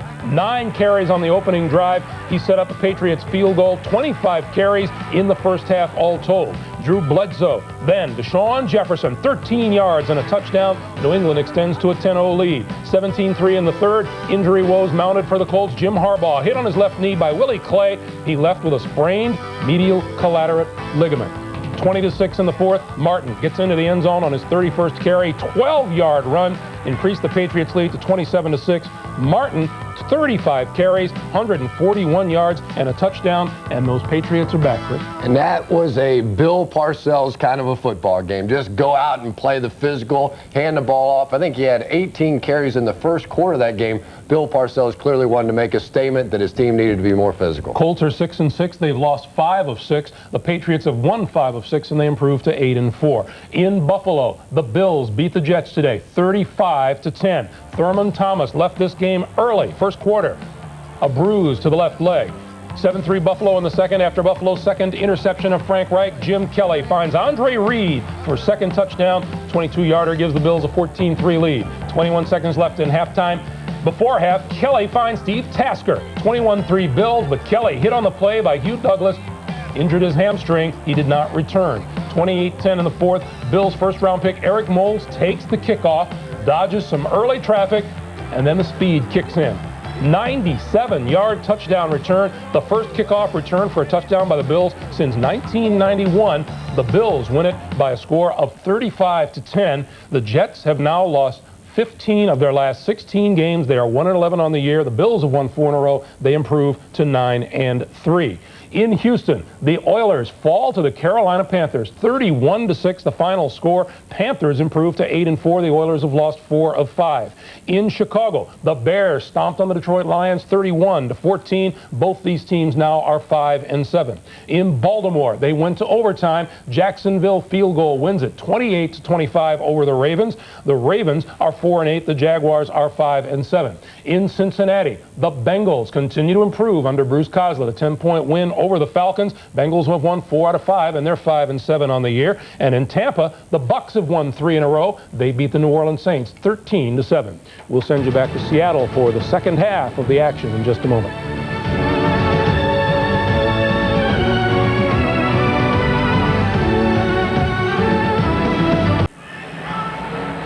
Dan Hicks with Sam Wyche at halftime in Seattle. The Oakland Raiders with a 14-10 lead over the Seattle Seahawks. Each team with a glimmer of hope left for the playoffs, but nevertheless a very important game to keep the playoff hopes alive. Seahawks at 5-6. And the Raiders at 4-7 trying to snap a 3-game losing streak. As you take a look at the Coors Light halftime stats, and Sam, those will indicate that it's a fairly close ball game. Well, you can't get much more even than that in almost every category. And as I mentioned to you at halftime, the next team to score a touchdown is going to win this game. So that's even, right? That's the prediction. Joe Nash pointed out that there's not bad blood between these teams, but mutual respect. And what we're seeing right now is mutual respect to whip the other guy. And after a very slow-moving final few minutes to the first half. The game clock has not been set to 15 minutes. There's no kickoff. Jerry Please set the Markbright game clock to 15 minutes. tells us that there it is. The game clock had zeros across, so we'll kick it off again. Not a good way to start the second half if you're the technician in charge of the game clock, huh? Jerry saying thank you. 15 minutes. Thank you very much. And now look at the zeros on the scoreboard. Oh, me. Raiders and Seahawks. This is really upsetting me. I don't know about you, but Jerry Markbright. I don't think I can go on, Dan. A frown on his face. Are you leaving the booth? I'm leaving now. Well, you know what your partner... Look at Jerry. Is he upset? Your partner, Marv Albert, told me that I was the only person that could save you. Yeah, well, I'm beyond being saved. I can tell you that. I knew that myself. At this late juncture in the season, in your rookie season here at NBC. So I really don't appreciate Marv passing that information on to you. And you don't. I like even less the fact you passed it on to the rest of the country. So, life goes on. Well, Marv Albert, just about sometime next week, will be thawing out from his trip to Minnesota. He deserves every inch of thaw. Broncos with that big win over the Vikings today. And now we begin the second half. Napoleon Kaufman taking in the Peterson kick from the 7. That was a nice Seattle special teams play by Fred Thomas, who's been on a couple today. Injured himself a little bit as he tripped up Kaufman. Let's take a look at the quarterback comparison, and just like the team stats, the quarterback comparison very close as well between Hostetler, who has a couple of touchdown passes, and Rick Mirer. Mirer has the 1 turnover for Seattle after he fumbled it. But Rick Mirer trying to show the rest of the NFL down the stretch of the season here that he's a starting quarterback somewhere. As you take a look at plays on first down for Oakland, just over a yard average. They pitch here to Kaufman. He gets much more than a yard, close to the 30-yard line. So pretty good gain by Kaufman, brought down by Dean Wells. Kevin Gogan was the pulling guard out in front of that one. Just a pitch to the right, and that'll help that 1.3 average on first down a little bit. The Raiders go into the no huddle as they start the second half to add a little juice to that offense. Mike Wyche told us that would be on the back burner because he was a little unsure of it on the road. But there's not much noise, as you can tell here in the dome. Big gain again for Kaufman. So 2 nice gains for Kaufman to begin the second half. I think coaches are concerned, quarterbacks are concerned that on the road the crowd can become a factor and keep you out of the no huddle. But I don't buy that. I think you can do it. Just watch the left side. You see the guard's going to pull around right here. Just make contact enough for speed to get outside. Speed at the backfield is all you need on a quick play like that outside. Kaufman replaced in the backfield now by Harvey Williams, who's getting some last-second instructions from Hostetler, who appears to be audibilizing at the line of scrimmage. And another pitch to Williams, left side. The Raiders just challenging the Seahawks this time, but Seattle there to meet them up front. Number 99, Michael McCrary, there to stop Harvey Williams. And Steve Wisniewski was the pulling guard on that occasion. And what happens there is you go to the well one time too many. You just can't run the same play. I used to have a rule. I used to tell the coaches upstairs, if I ever repeat a call, I want you to come down and kick me in the somewhere. And make sure I don't do that. Because the defense is just thinking about it. It's in the front of their mind. It just happened to them. Lost a yard there, so Hostetler's first pass in the second half. Across the middle, complete into Seattle territory. And it is Ricky Dudley, the tight end from Ohio State.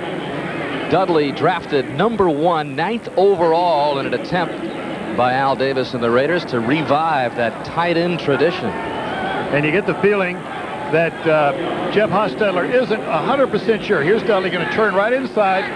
Isn't 100% sure that Dudley is ready yet. Hadn't got everything mastered, but he will. Gain of 12 by Dudley. Another sweep to the right. Here comes Harvey Williams. Williams picks up some good positive yardage, 4 or 5 yards down to the Seattle 43. Dean Wells again makes the stop. The middle linebacker for Seattle. He was on the field just 3 plays last week because the Lions used a 3 wide receiver set, but he's one of 2 Seattle linebackers who will undergo surgery at the end of the season. Dean Wells has a partially dislocated shoulder and also faces wrist surgery because of torn ligaments. And another sweep. Napoleon Kaufman looking for the first down. He'll be short. This has just been sweep city for Oakland here in the beginning of the second half, Sam. And that's what I just talked about a moment ago that I asked my coaches never let me do, is call the same play. It was the exact same play. Gogan and Kennedy both pull to the right side on the quick toss. And what you're trying to do is you're trying to beat the contain. This is Joe Bugle, the offensive line coach, former head coach of the Arizona Cardinals. I think one of the finest coaches in the league. This guy knows what he's doing. He's certainly capable of being a head coach again if an owner is looking. But he's a guy that knows and understands defenses and can attack them. On third down, a huge average, nearly 12 yards for Oakland. Timeout on the field called by the Raiders, their first of the second half. Mike Wyche and his team on the move. And impressive opening drive of this second half for the Raiders, Sam. Paul Brown used to say that the first drive on offense and defense in the second half is the most important drive of the ball game because the only score they keep is the score at the end of that second half. Third and short, a little longer than a yard. Seahawks showing blitz. Haas maybe changing the play at the line of scrimmage, just gets the play off. And he goes near side to Tim Brown for the first down. And the blitz came from the offensive right side, the defensive left side. Hostetler audible and immediately looked and threw the ball to the right side. Same principle we talked about earlier in the game. Always throw the ball in the direction of the blitz because that's where you know the one-on-one coverage is. Brown makes a straight up the field, turns the hips of the defensive back and just breaks it out on a timing quick out. Fifth catch of the game for Brown. He's up to 63 yards. And the Raiders with a first down. 11:09 left in the third quarter. They lead at 14-10. They keep it on the ground. This time on first down, Harvey Williams trying to turn the corner upfield. Terry Wooden makes the stop. The Raiders got away with one that time. Pat Harlow moved ahead of the snap just an instant, but no whistle was blown. Ball running away from him. His job was to cut off the backside. And when you're cutting off the backside, you want to get off as quick as you can because you've got to get up the field, not just down the line, but you've got to get down the line and up the field to get to that linebacker to cut him off. There's Pat Harlow, former #1 pick. So many former #1 picks choose Oakland as a haven after changing teams. Harlow at left tackle in for the injured Robert Jenkins. On second down, Hostetler throws it over the middle of the field over Ricky Dudley. And that ball was ripe for being picked off. Well, he threw it in the right direction. They had two safeties deep. A two-deep safety means that the vulnerable spot is down the middle. And you see Hostetler's looking straight down the middle. He just overthrows it, but there's the hole. There's nobody here. Reaction as after the ball is thrown by the corners. He knows that when he lets that thing go. What you have to do, though, is you've got to take a little something off of it so it drops over the linebackers but doesn't carry too far downfield. Oakland pretty good third down conversions. They need 8 here. Here come the Seahawks blitz. Incomplete. Ricky Dudley couldn't hang on. And you mentioned how Hostetler was saying that the rookie out of Ohio State isn't quite ready. That's been the problem. There's been some drop passes by Dudley, who's a huge physical specimen at 6'6", 250. Here you see Dudley right here. He's just going to break to the outside. And Jeff Hostetler wasn't really criticizing him. You could just kind of read between the lines as he talked about Ricky Dudley that this is one of the guys that's not a clutch receiver in his mind just yet. But remember, he's a rookie, first time in the National Football League. And Gossett is going to hold. Full forward in to attempt the field goal. They'll spot it at the 37, so a 47-yard attempt by Ford. It has enough leg, and it is good. So full Ford, who has been criticized this year after missing some close field goals and losses, connects to extend the Raider lead. Well, that has to be a confidence builder for Cole Ford. Career-long 47-yard field goal for the second-year kicker out of USC, who had taken some heat earlier this year, missing short field goals and overtime losses for the Raiders. But he's extended the Raider lead to 17-10 as Steve Broussard begins from the 8, cuts across the left portion of the field, and does not get it back to the 20-yard line. He is brought down at the 17-yard line by Kenny Shedd. The ball was kicked to the Seattle right side, and they had the return set up to the left side, just taking too long to get back to the left, and we've got a Seattle Seahawk down on the turf. That is T.J. Cunningham, the 6th-round pick out of Colorado, rookie, who plays special teams for the Seahawks. You know, when you set up a return either left or right as opposed to a wedge right up the middle, you're playing the percentages and you're going off of how many times the ball lands on a spot drill. They put a little dot every time the ball lands over the study of 3 or 4 games and over the course of this ball game. But apparently they guessed wrong because they thought it was going to be a return left. Injury timeout in the third quarter. We'll be right back.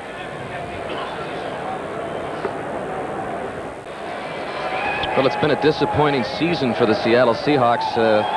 not just getting off to the slow start, but the unsure future of where they will end up playing. It's a very confusing political situation, but basically Paul Allen, the prospective new owner, wants 3 options. 3 options include a renovated Kingdome. That's a possibility of a new home for the Seahawks. Also a renovated Husky Stadium, a very expensive proposition, and also on these nice sketches, courtesy of HOK, is a new open-air stadium, but Paul Allen, the perhaps new owner who will take over the ownership from Ken Berry, that still has to be decided, but basically he wants to get the lease down from 10 years to 3 years, Paul Allen does, and get an agreement reached on a better facility, which takes into account the options of the stadiums we just have shown you. What's that decision made by mid-December? So, and all through the season, as Chris Warren gets to carry, Sam, these players have had to play with that presence over the season as you take a look at T.J. Cunningham being worked down underneath. And I can tell you from experience in Tampa, Florida, where a stadium issue occupied a lot of time with our players, that it does take away. And Dennis Erickson, you know, is being very, taking the high road on all of this, being very diplomatic, but he says, you know, it affects me. It has to affect the players. I think about those things. And we talked to players that had just bought a home or were thinking about it, and they didn't know what to do because of the uncertainty. 2nd and 5 for Rick Mirer. Again, handing off to Chris Warren, and even more amazing is the fact that Lamar Smith has yet to carry the football once in this game. Chris Warren has been running pretty effectively, but there is Lamar Smith, who turns in the best performance ever for a Seattle runner in his first career start last week, 148 yards, 33 carries, and he sits on the sideline for maybe the entire game. Well, I'll tell you the problem they have is you look at the numbers coming into this particular ball game right there. The problem they have is that they've got a player in Lamar Smith that's going to be highly sought after by a lot of teams in free agency. 3rd down and 3. Broussard is the back. Mirer going long, far side. He wanted Joey Galloway, but Galloway double covered there. A flag is on the play. Terry McDaniel was running down the sidelines with Galloway. And this was going to be easy to call because McDaniel just reached out and hooked Galloway to make sure he couldn't go by. Galloway on a little stop and go. Pass interference, number 36, defense.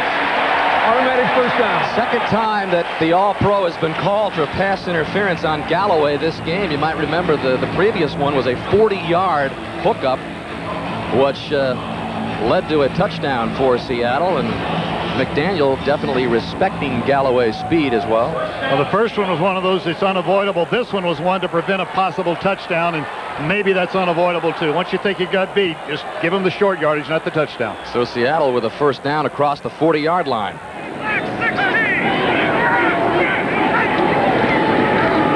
And Warren again turns it up around the right side. And the guy that prevented him from perhaps scoring was Lorenzo Lynch. Warren had turned it upfield, and Lorenzo Lynch stepped in front and prevented Warren from perhaps going the distance. You know, Chris Warren doesn't look like he's going full speed. He's such a smooth, gliding kind of a runner. You're going to see him go off to the right side right here. Now just the tackle blocks down, the guard comes around, and then Warren bounces it outside because that's where the hole is, not because that's where it was designed to go. Runs with his eyes open, but very smooth, very fluid runner. Warren up to 85 yards. He takes a break. Brian Blades is in the offensive set for Mirer, lofting it up. And that ball almost picked off, intended for Galloway, and on the coverage was James Trapp, and Trapp very slow in getting up. Galloway and Trapp get a little tangled up with their feet. This is really a good job by the receiver. Galloway knows he's not going to get it, so he's going to make sure the defender doesn't. Straight outside release and straight up the field. No deceptiveness here. It's going to be a sprint, but Galloway knows that he didn't box out the defender. The defender boxed him out, James Trapp, so he just knocks the ball away. But sometimes you just fall hard. You don't fall, particularly wrong. You just hit hard. You don't know whether you're hurt for the moment. You got to wait and see. James Trapp still trying to shake off the injury.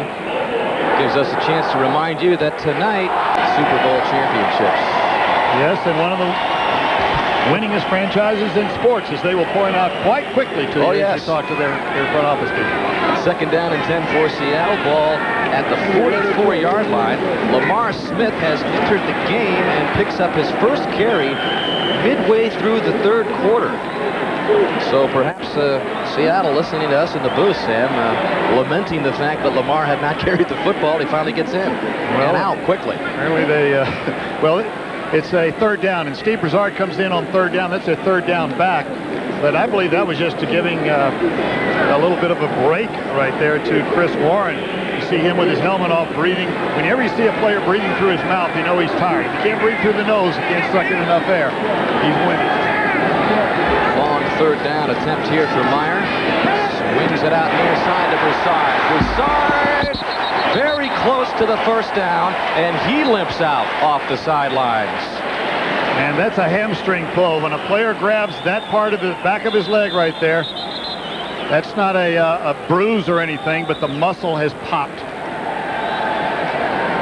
I'll tell you what, Rick Mirer, with this performance today, and if he continues to play this way the rest of the season, is going to have a lot of suitors around the league. And there are a lot of teams that are interested in him, or are certainly interested in acquiring a quarterback, and would be interested in him. He's throwing the ball with authority. And as he mentioned to us yesterday, he's letting it fly. He's not looking over his shoulder to see if the next miscue is a problem and yanks him from the game. Well, the last start that Rick Mirer made, we mentioned at the top of the show, September 29th, and it was a terrible showing by Rick. He threw 4 interceptions in the 31-10 loss to Green Bay, and that was it. And it was for the very next Monday that the decision was made to go to John Freeze. Freeze went 4-1 before the loss last week to fall to 4-2, but this is an opportunity for Rick Mirer. As you take a look at, I guess, is John listening to the play calls in the helmet there? Yeah, that's John Freeze's helmet. He's not in uniform, but he can take his helmet out there so that he can listen. We have an injury timeout. He can listen to the play call. They've got an injury timeout, which is not charged to either team. And Broussard is on the Raider bench, so as long as he is on the wrong side of the field, play cannot continue. Well, he's going to need help getting somewhere else. Yeah, well, he might be able to limp with a little help rather than just carry him like that rather than have to bring out a cart or something. You know, getting back to Rick Mirer, when he came out of Notre Dame, I went up there and I worked him out, and I took him into the classroom, and for 1 hour I grilled him on the board about offense and defense. Have not ever had a session like that with a player and had a better response from the player. He knows his football. He knew it coming out of college. Anytime you've got a father who's a coach, you get a lot of extra learning along the way. First and 10 for Seattle at the 33. Mirer trying to bring the Seahawks back. They trail at 17-10. Across the middle, complete to Brian Blades. What he does so well across the middle, picks up the Seahawk first down. Albert Lewis was there to tag him down. Albert Lewis has been covering Brian Blades all day long. Wherever he goes, left side or right side, he covers him. And the ball is going to come in from the right side over here, just a turn-in pattern. Blades across the middle. You can see Albert Lewis trailing in behind him, and they've assigned Albert Lewis to cover him one-on-one all day long. Gain of 15 for Blades. Mirer is 9 of 17 as Broussard gets carted off the field. Mirer rolling right, pump fakes once and just runs it out of bounds. Albert Lewis forces him out, but you're right, Rick Mirer, a very productive game. The only turnover came when he did fumble the football earlier in the first half, but he has played pretty good football most of this game, including picking up a better than 10-yard average per carry. He has a little something subtle right there. That was along the same sideline that the penalty was thrown in the first quarter. Albert Lewis kind of let up. Rick Mirer let up. But if Rick Mirer had darted up the field to try to make another yard or two, it would have been to the advantage of the offense. Seahawks on the march. Second down and 7. Mirer slings it out, complete at the 11-yard line once again. Brian Blades.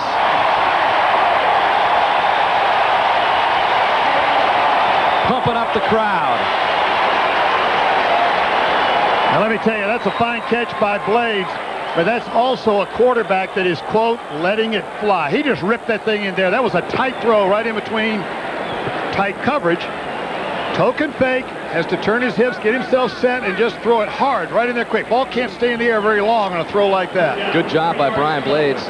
Seen so many of his catches over the year in tough traffic. Takes a big hit, hauls it in. Remember, this guy back for the first time in 3 weeks with a separated shoulder he's been recovering from. Third down and 3. Down goes number 3, Mirer, in the hands of Chester McLaughlin. McLaughlin with another sack. His second of the game, 6th on the season. You know, in talking to Chester as we watch him make this play, he said yesterday that talking about the mystique of the Raiders is, you know, what has happened in the past is the past. We've got to go out and make our own mystique, and we've got to go out there and do it on the field, and we've got to do it now. That's all that counts. So a field goal attempt now by Todd Peterson, spotted at the 22, 32-yard attempt.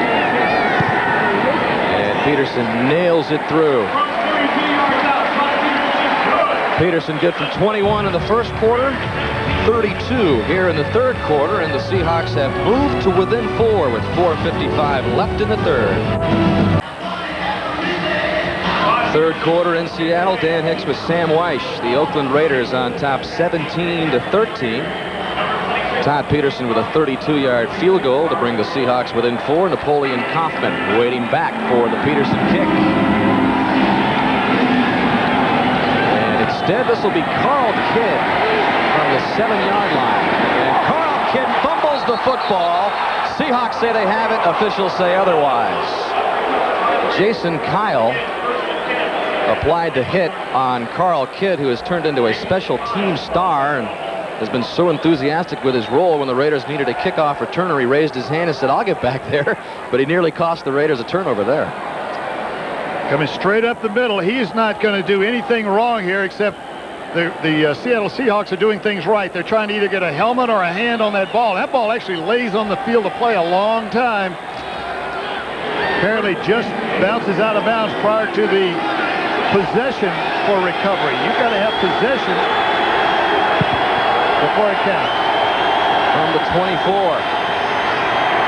Hostetler drills it into James Jett. James Jett on the move. If he gets loose, he becomes very dangerous, but Seattle finally hems him in at the 40-yard line. Robert Blackman brings him down. Again, thrown against his own defense.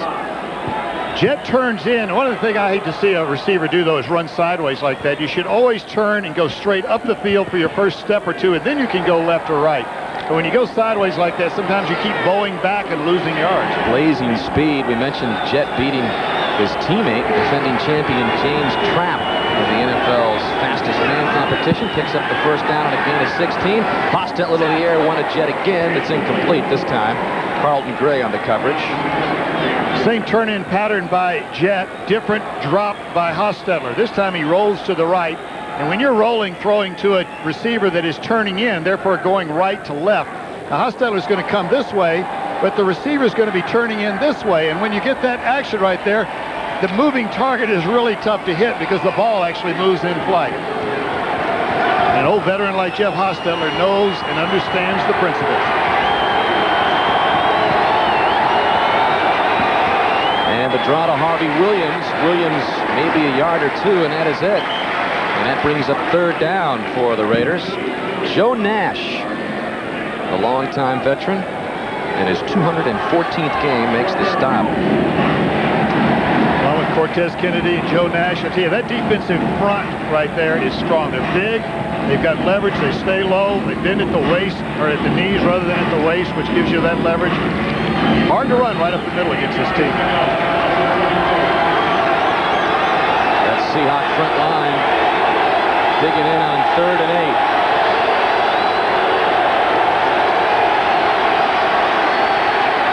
Hostetler with some time, slings it out. Nice catch made by Tim Brown for the first down. He's at the Seattle 45. Corey Harris stopped him, but an excellent reception by the All-Pro Tim Brown. That's a team completion because the protection held up long enough for things to develop. See, it's a straight drop back pack. There's the pocket form. And then the quarterback has to move a little bit to his right to find the throwing lane, but there was time for him to go to the second. He's looking down the field, and then he has to come back. Right there at the end of something else a little subtly. You watch number 20, Jay Bellamy, pull up. There's been so many calls in and not only calls but fines against people hitting the quarterback. They're starting to pull up. Have you ever seen a quarterback hang into the pocket as long and as tough as Hostetler? Not many. This time he wants to go long and slinging out of bounds. Another flag comes in. That was Ricky Dudley floating down the sideline, the big tight end, as Hostetler was pressured once again by Joe Nash. Will once again here from Jerry Markbright. Against Seattle, defensive holding. Now he wants a number 45. Holding, number 55. Defense. 5-yard penalty. Automatic first down. That comes on the former Raider, Winston Moss. Winston Moss is the linebacker that stays in the game all the time. He stays in when they bring in a nickel defense, nickel meaning 5 defensive backs, or a dime defense meaning 6 defensive backs. But there's still one linebacker left, and that's always Winston Moss. And like Dean Wells, Winston Moss faces surgery at the end of the season. He's playing with a torn right tricep, which he suffered in the first play of the game last week.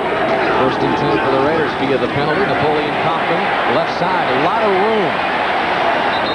And rushed out of bounds at the 34 by Corey Harris.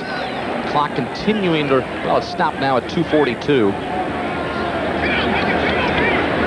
You know, the only guy that makes that kind of a run better than Napoleon Kaufman is Barry Sanders right now. I mean, it was designed to go off the right side. Nothing happened. He just skated along the line, behind the line of scrimmage, until he found an opening. And that time it happened to be way outside to the left. And don't forget, Thursday, Thanksgiving Day, who's on TV? What a segue, Sam, to Thanksgiving Day Classic, Kansas City at Detroit. We had to have you do the promos every time. Hostetler in trouble this time, avoids one defender, and now runs for the first down. I think he got it. He did get it. What a play by Hostetler, who so many times this entire season has improvised the Raiders' successes, what they have had on offense. Let me tell you, see Mike White right there. As we watch Jeff Hostetler attempt to throw the ball, nothing there, so he scrambles. The coach right now, the heartbeat goes up from about 120 beats a minute to 240, somewhere in that range. And right here, it jumps into that 1,000, 1,050, something like that. But when he sees the quarterback peek up to see if he made the first down, he knows he's okay. Voss picking up yardage on the ground as well. Raiders in a long drive. Hostetler hanging in. This time he goes down. Dean Wells gets the sack. I believe that's Dean's first sack of the season. All-out blitz that time. Terry Wooten was coming from the left side of the aisle. You'll see Wooten coming from over here. The count was a long count, and because it was a long count, Jeff Hostetler and the rest of the Raiders had a chance to see where that blitz was coming because everybody tipped it. But they have always left a safety in the middle, always get that one free safety to help out down the field. And he has been sacked a lot as a Raider, 123 total coming into this game. 2nd down and long, the delay to Kaufman, up the middle. Kaufman with a big gain. Still a few yards short of the first down. It'll bring up 3rd down. Robert Blackman brought him down in the Seattle defensive secondary. If you're an aspiring defensive coordinator somewhere, we watch the end zone look at how this appears to the defensive eyes as they look at what's happening. If you're a defensive coordinator, after you sack a quarterback, look out for the screen or the draw on the next play, because what you've just said to your opponent is, we're getting to your quarterback. You better counter, and you better not drop back and throw it again. Kaufman's got 95 yards as he inches to a 100-yard game. Final seconds ticking off of the 3rd quarter. 3rd down and 3. Hostetler hangs in, complete for another first down inside the 10-yard line to Andrew Glover.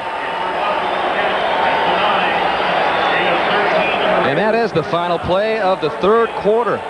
As we head to the 4th, Oakland with a 17-13 lead, but on the march to try to extend their lead. Number 68 is an eligible receiver.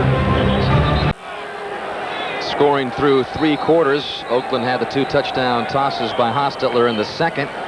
And the teams have exchanged 3rd quarter field goals. The Raiders with a 17-13 lead over the Seahawks as we begin the 4th quarter. And the ball inside the 10, 1st and goal for Oakland after the Andrew Glover reception. Up the middle goes Derek Fenner down to the 1-yard line, dragging 2 or 3 Seahawks with him, including Corey Harris. Derek Fenner, the big fullback, 6'3", 245 pounds. And it showed up right there. Just mass shows up. Not only has he got the mass, but he's got the speed as well. And you saw that Andrew Glover was in the backfield, lined up as the lead blocker. So you've got Glover at 250 pounds and Fenner at 245. A lot of beef. 93 and 68. There's plenty of beef. If you look just in front of Fenner now, Jerry Ball has checked into the Raider lineup on 2nd and goal. And he goes right behind Jerry Ball, Fenner does, and Fenner can't get in. Jerry Ball goes 6'1", 325. A lot of beef up there, Sam. Yeah, but I'll tell you what, that beef got just stuffed right back into the blender on that one. Watch Jerry Ball on the lead block. Watch if he's going in, and let's see if he comes out any faster than he goes in. Watch, here he goes. Bam, and bam. Here I come back. Thank you. Oh, no.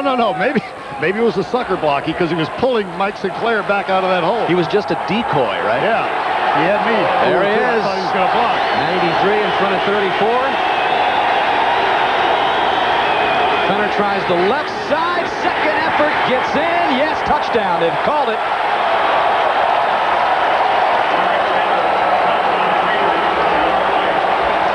Second rushing touchdown of the season for Derek Fenner.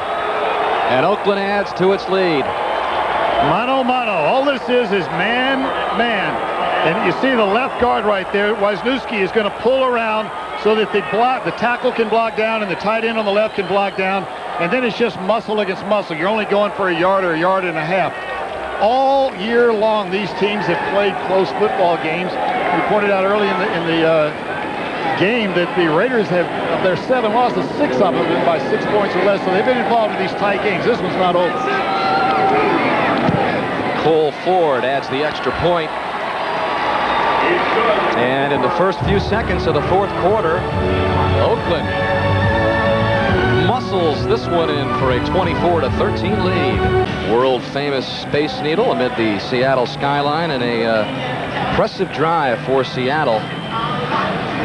12 plays, nearly 6.5 minutes, 76 yards. Derek Fenner still celebrating his 1-yard touchdown run as the Raiders have built an 11-point lead. Ronnie Harris with the kickoff return for Seattle, still on his feet, and brought down at the 28-yard line by Oakland's Orlando Truitt. Well, the longest playoff drought in the NFL, Seattle, the longest. It's been 8 years since Seattle in the playoffs. It's been a few years for the Oakland Raiders, and there's an old warrior who was a part of the last Seattle playoff spot. Joe Nash. Joe Nash. We went up against him when I was at Cincinnati. Been a good player all the way through his career. Seahawks from the 28. Chris Warren brought down after just about a yard gain by Greg Beaker. Now with 13 minutes in the 4th quarter, each team's going to get the ball 3, maybe 4 more times. So each drive becomes more crucial. As you look at some of the scores run by the Giants handling the Dallas Cowboys rather easily, just when it appeared the Cowboys were the top team in the NFC after the big win over Green Bay Monday night, the Giants are handling Dallas. On any given Sunday. New phrase. I'm going to write that down, Sam, as we get into the later stages of this game. There's a handoff to Warren. And restless fans here in Seattle let Dennis Erickson and Bob Brotkowski, the offensive coordinator, hear about this play calling. They want to open it up a little bit more, I presume. Well, Andre Bruce and Lance Johnstone made it happen. Turned on this crowd because they wanted just to hit a quick one. They were counting on the Raiders coming hard up the field in a pass rush, and they're going to hit a quick trap right up the middle. If it pops big, but it didn't pop. Lamar Smith has replaced Warren in the backfield on 3rd and 9. Timing pattern to Mike Pritchard, turning around, a flag comes in as the pass is called incomplete. But that was Carl Kidd on the coverage for the Raiders, and could they be... Well, they might have another pass interference call on them. Terry McDaniel already has 2. Well, I think they will, because no defender ever made an effort to look back for the ball. And if you run into a receiver without looking back, you're going to get called. Pass interference, number 21, defense, automatic first down. Well, it's called on Darren Carrington. Carrington is 21, but it appeared that that was Carl Kidd. They may have the numbers wrong, but I think they've got the infraction right. Do you see Pritchard going up the field?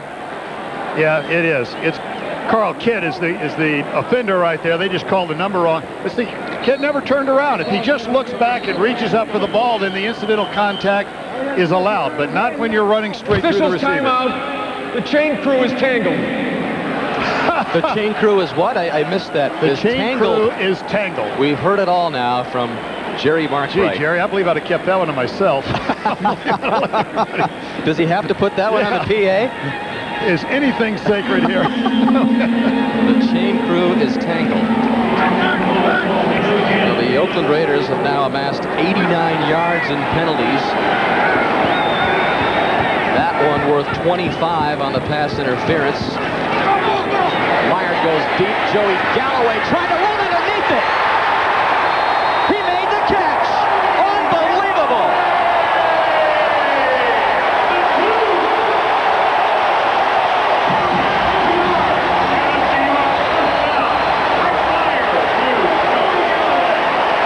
Terry McDaniel can't believe it, because he's got coverage on Joey Galloway. They're running stride for stride. He's right in position. They both go for the ball. I think McDaniel thinks he's going to make the interception. What a football play. Anytime the ball's in the air that long, both guys are going to have a shot at it.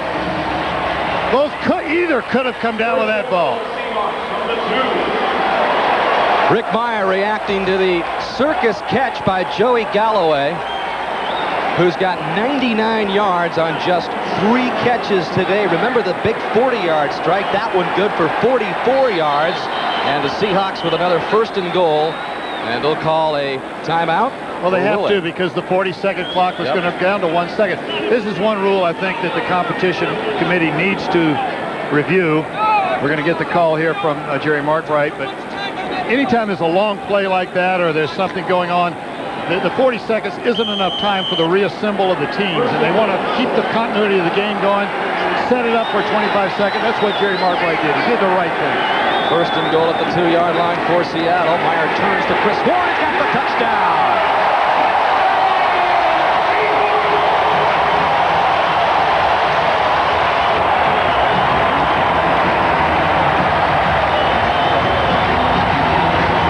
Just the 3rd rushing touchdown allowed by the Raider defense all season long.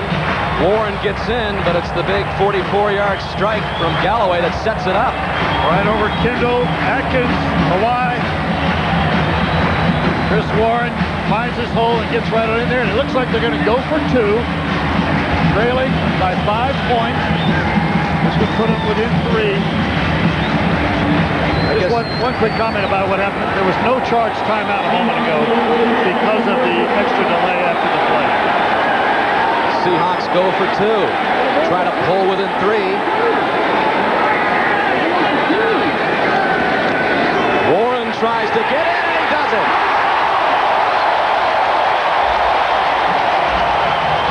All of a sudden, it's a 3-point game.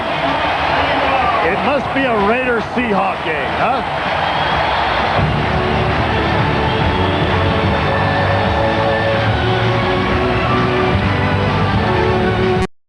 Well, the crowd beginning to approach the decibel level that these Raiders-Seahawk matches in the past have produced. Chris Warren goes in from 2 yards out. Also takes in the 2-point conversion for Seattle, and all of a sudden they are down by 3, 24-21. Todd Peterson kicking off. 11:09 left. Napoleon Kaufman from the 2-yard line. Straight up the right side. Brought down at the 23-yard line by Ronnie Harris. Seahawks players continuing to try to pump up the crowd. We'll be right back. The NFL on NBC pregame show kicks it off at 12 noon Eastern. Joey Galloway, the speedster from Ohio State, and Sam, simply the Raiders don't have an answer for Galloway's speed. Terry McDaniel, the All-Pro, has been on him all game. Well, I think that's the best answer. It just hadn't been enough.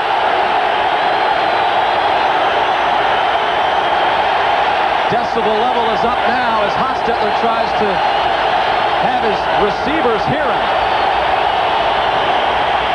Harvey Williams at the 23. And that's one of the things that Joe Nash brought up this week. He said in the old days of the Raiders and Seahawks, the Raiders used to practice with the loudspeakers cranked up like airplane noise because that was the kind of noise that was produced here in Seattle when these two teams met. Well, you've got it's an indoor stadium, obviously, is one thing, but you've got a cement ceiling here, so everything reverberates right back down into those players' ears on the field.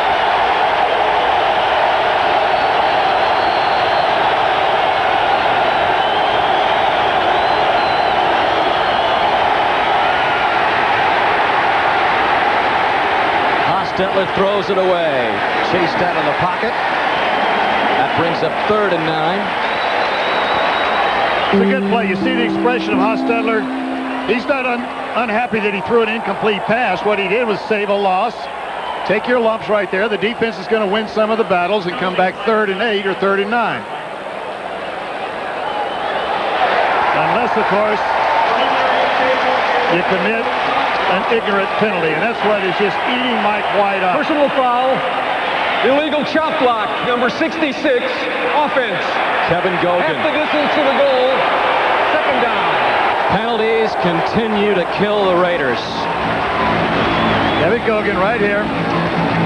Chop block. Now, once a player's engaged, you can't hit him below the waist. That's not a chop block. Officials did not get that one right. He was following his block. Over 100 yards in penalties for the Raiders. And there's still 10-15 left.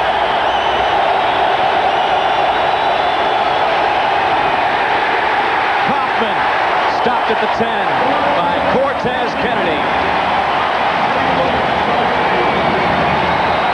The Raiders have had luck earlier in the game with that play after a loss or a penalty like that. That's an unfortunate 10 yards against the Raiders and an unfair one because that was not a chop block. A chop block occurs when one offensive lineman is blocking a defensive lineman and then a second offensive lineman comes in and hits low. That didn't happen at all. There was no engagement by a second offensive lineman. 3rd and 22.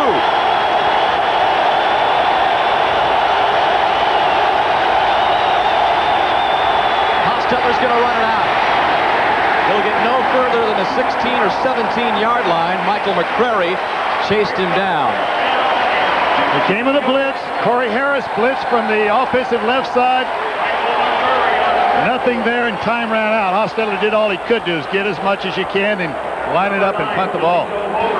Well, we mentioned in the first half that Jeff Gossett had left the field.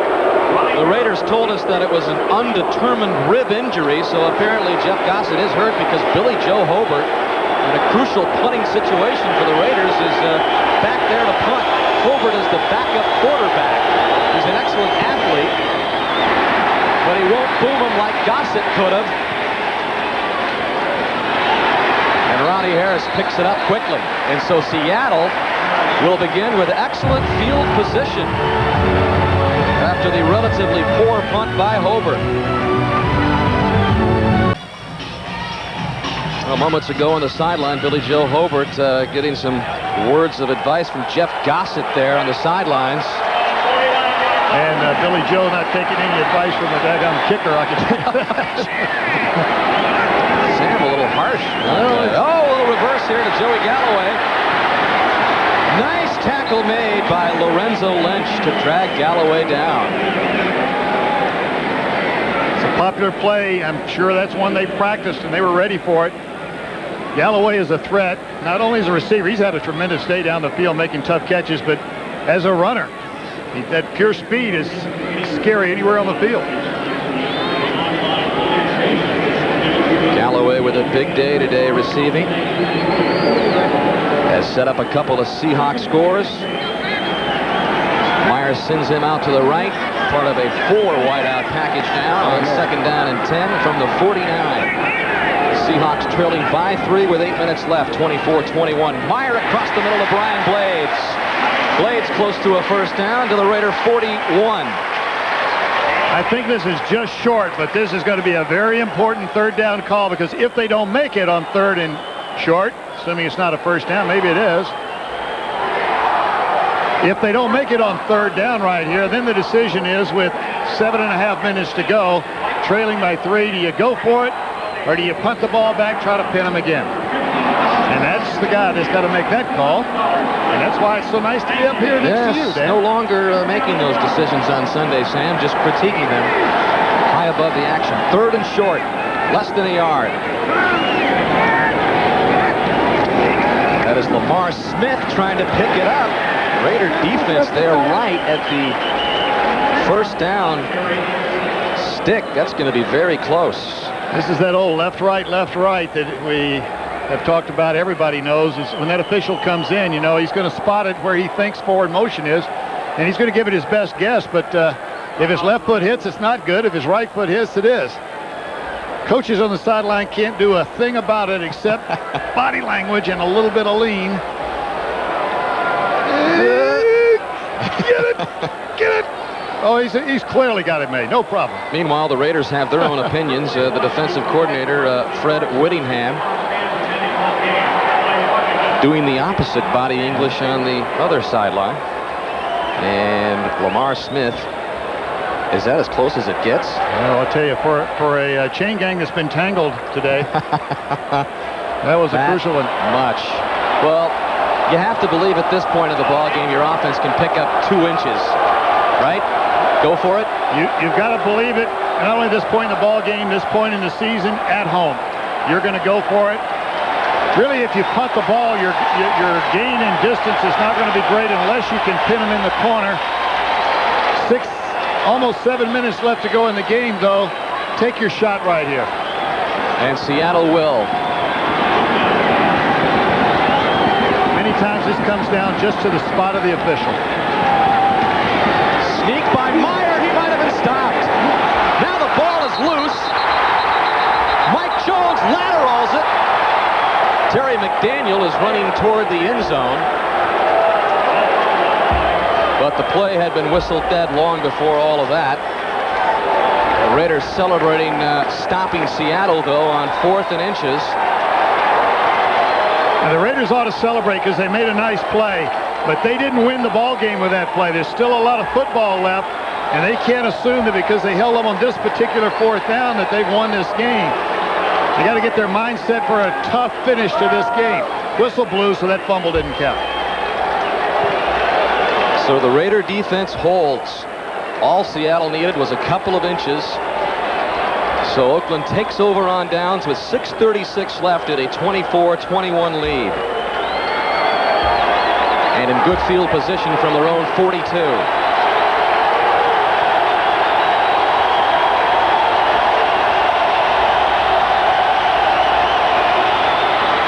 Kaufman turns the corner and heads upfield close to midfield. Rick Mirer unsuccessful on that play. Other than that, he has played a good ball game, but just unable to pick the right hole on the sneak. And we've talked about it before, but this is the rest of the season is going to be tough on this guy. You know, you can't go into a ball game without having part of your thought process knowing that you're not going to be here, that you're playing your 5th to the last ball game that you're going to play in this uniform in this stadium as the starting quarterback. And to come in here, pull all of that aside and to play hard and to know what you're doing, it's a credit to Rick Mirer. Well, Napoleon Kaufman has an even 100 yards now after that carry. 2nd and 3. And he'll add to it. Into Seattle territory, and he probably picked up the first down. Michael McCrary on the stop. A reminder that following the game on most of these stations, it's Dateline Sunday. And it's must-see comedy of Third Rock from the Sun, followed by the network premiere of Maverick, starring Mel Gibson, Jodie Foster, and James Garner. That's tonight on NBC. Viewers on the West Coast will see these shows at the regularly scheduled times. Clock continuing to roll. 5.5 minutes left. Seahawks with all 3 of their timeouts left. The Raiders with 2. And with another first down. Play action. Hostetler chased out of the pocket, and Ricky Dudley can't hang on again. Robert Blackman on the coverage of the huge tight end. And the Seattle Seahawks are getting more and more aggressive on defense, bringing more blitzers. You see Sinclair, Terry Wooden found the ball quickly. The ball is really released. They had a chance. I don't think they'd have made a thing because Blackman was right there to make the tackle behind the line of scrimmage. Might have been a good thing for the Raiders. He dropped the ball. But you're seeing a very aggressive right now with 5 minutes to go. Both sides have nothing to say for next week.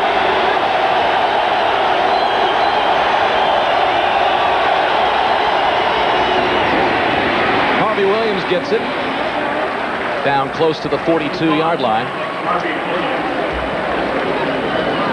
You're right, Sam, with both of these teams really not exactly mathematically out of the playoffs now, but certainly with Oakland's 3 losses in a row, and at 4-7, it would take a miracle for them to get in. Seattle's loss to Detroit last week was huge. They're 5-6. So it gets down to that good old-fashioned AFC West pride shootout. But there are plenty of stories of teams in the past that have run the tables with 5 games to go. And you never know, you're right. Crucial 3rd and 6 for Oakland.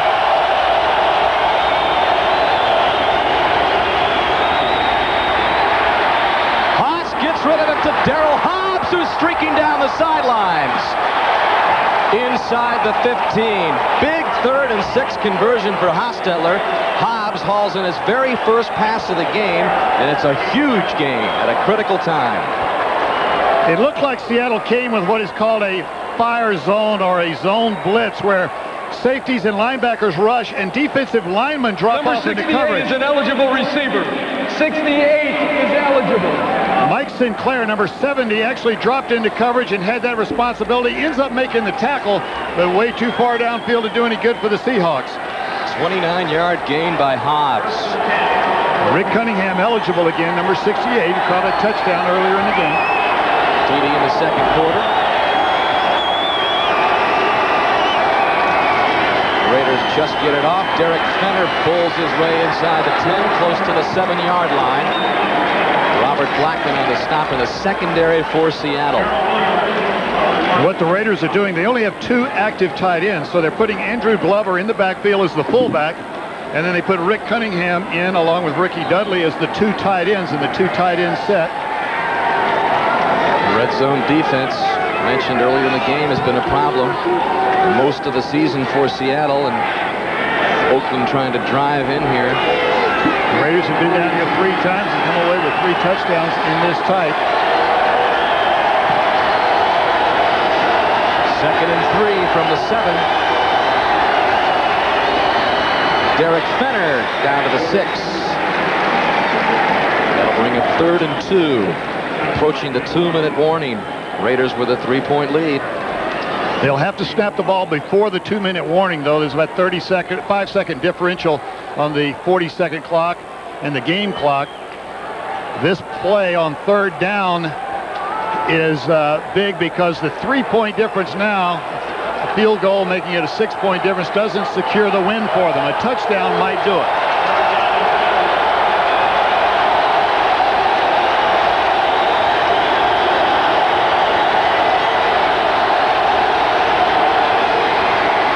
Fenner stopped in his tracks, backed up by Seattle.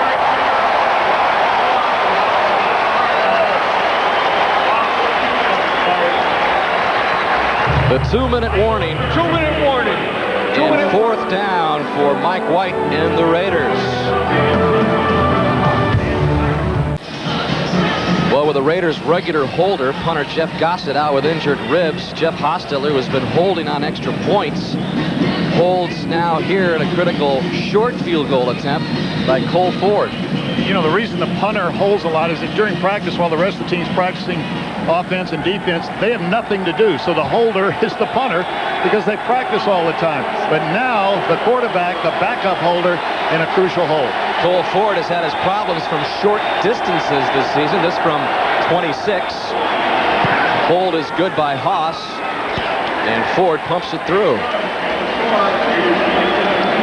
Just before the ball was snapped, a fan threw a big cushion out on the field, reminiscent of some snowballs I've been around. Oh, maybe we'll get into that when we come back to Seattle. Well, Sam, we've just received this exclusive videotape of the cushion that was thrown to try to distract Cole Ford. So the evidence being taken out underneath the tunnel amid plenty of police help out there. Obviously being contaminated as it was, they won't get the fingerprints off of that cushion, or whatever prints they look for. Randy Harris comes back for Seattle, slips and falls at the 13, gets back up, and is able to bring it across the 15-yard line with 1:49 left. Well, there was a big upset in the NFC East today. Let's go to our studios and hear about it from Greg. Dan, it was the shocker of the day. This second quarter action, pretty typical of the way things went. Troy Aikman to Michael Irvin. He has it. He's hit. He fumbles. Tito Wooten picks it up and returns 54 yards for the touchdown. Dallas beaten by the New York Giants today, 20-6. The Cowboys are 7-5. The Giants improved to 5-7, Dan. All right, can you figure out this NFL season? This one's been, it's what they hope for, parity. They want every game to be unknown in terms of the outcome. From the 16, Carlister Crumpler with his first reception of the game. 1:44 left. The Seattle Seahawks trailing by 6, 27-21. They have all 3 of their timeouts left, and we talked about how Rick Mirer can showcase his talent, Sam. This is a good time to do it. This is it. And they practice. This is exactly what you practice, about a minute. You never say in practice 2 minutes. You give it 1:45, 3 timeouts, 2 timeouts. Not a bad situation. They've been here before. Second down, a long 4. Mirer back to pass again, picks up the first down. Mike Pritchard at the 32. Carl Kidd on the coverage. Clock stops with 1:40. Pick up 10 or 11 yards, took 4 seconds. There's plenty of time to move down the field. Now, they don't have to throw the ball to the outside because of their timeouts. Put the ball down the middle. Most of the time, defenses will play an outside technique, try to force everything inside to make you use those timeouts so that the clock becomes a factor. Rick Mirer again. His first start since the end of September, in for the injured John Freeze, trying to rally the Seahawks to victory. Dumps it over the middle to Warren. Warren drags a couple of Raiders for the first down. It appeared he might have been short until Warren put on the extra effort to get across the sticks. Mike Morton finally part of the Raider defense that brought him down at the 45.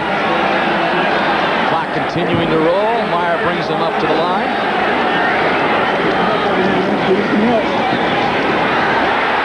This time he can't escape.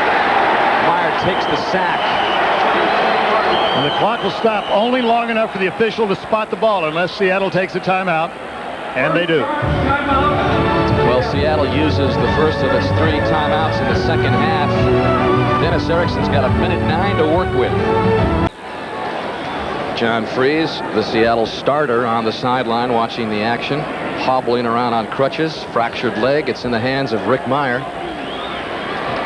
Rick Mirer is a quarterback that at Notre Dame in college played in big games like this. This is, even though he's a relatively young player in terms of time played in the National Football League, this is not going to scare him. This situation is something he's familiar with. He lost a couple of yards on the sack, so it's 2nd down and 12 from the 43. Again, the Seahawks with 2 timeouts remaining. Mirer avoids another sack and runs out of bounds just to about the original line of scrimmage, so that'll bring up 3rd and 10. He did a good job of escaping another big loss. Mobility in a quarterback is an asset that every coach wants, because you can make something happen when something else breaks down. This time Pete Kendall, the left guard, can't hold him out long enough, and the recovery comes from the quarterback scrambling outside and then getting out of bounds with 1:01 remaining. They've got 2 snaps now. It's 3rd and 10, but they'll use the 4th down, of course.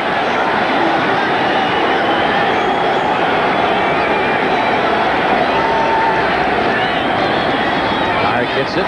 complete, short of the first down. Mike Pritchard, the receiver, into Oakland territory. And the Seahawks will use another timeout, so just one left for Seattle with 51 seconds to go. Good time to remind you that we have more action on NBC next Sunday, beginning at 12 noon Eastern time, the pregame show, and then most of you will see Buffalo take on Indianapolis, the Bills, a hot team in the NFL, Pittsburgh taking on Baltimore, Cincinnati taking on Jacksonville. And in the second half of the doubleheader, we've got these Raiders hosting the Miami Dolphins, and the Denver Broncos off a scintillating win at Minnesota today to run their record to 11-1. Host these Seahawks in Mile High Stadium in the second part of our doubleheader.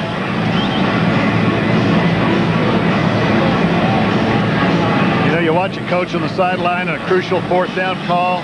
You see the stress in his face. Mike White, of course, going through the same pressure cooker. I know, having been there a little while, that these are the moments that you dread being in when you're there, but you miss them the most when you're not. That's the way it is. Surprising. You were telling us that what you missed most was making the tough decisions. That's right. Being in the loop and making the toughest calls. Sometimes it's a call, though, on a weekend, having to cut a player, but this is a tough one right here. 4th and 2 for Seattle to try to stay alive, and whistles stop the play. And Oakland may have called a timeout.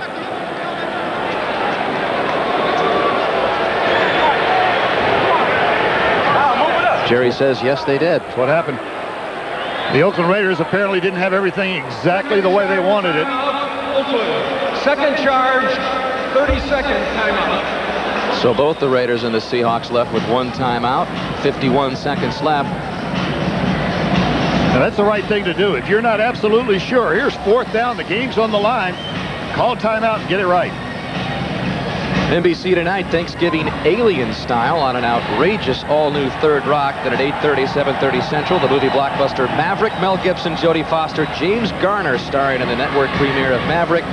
The special time after Dateline and Third Rock comes your way tonight on NBC. Seahawks trying to pull to the 500 mark if they can somehow come back, get a touchdown and the extra point to win this game.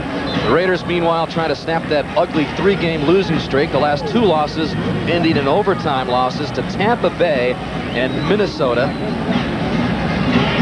And you know how the rumor mills can get cranked up, Sam. Mike White has been in the center of it a lot this week as to the safety of his job. A lot of the rumors came from a guy named Joe Anonymous, someone on the team that wouldn't reveal his identity. What they ought to do is Al Davis ought to find that guy and get rid of him, because that's the kind of a loser that he should be.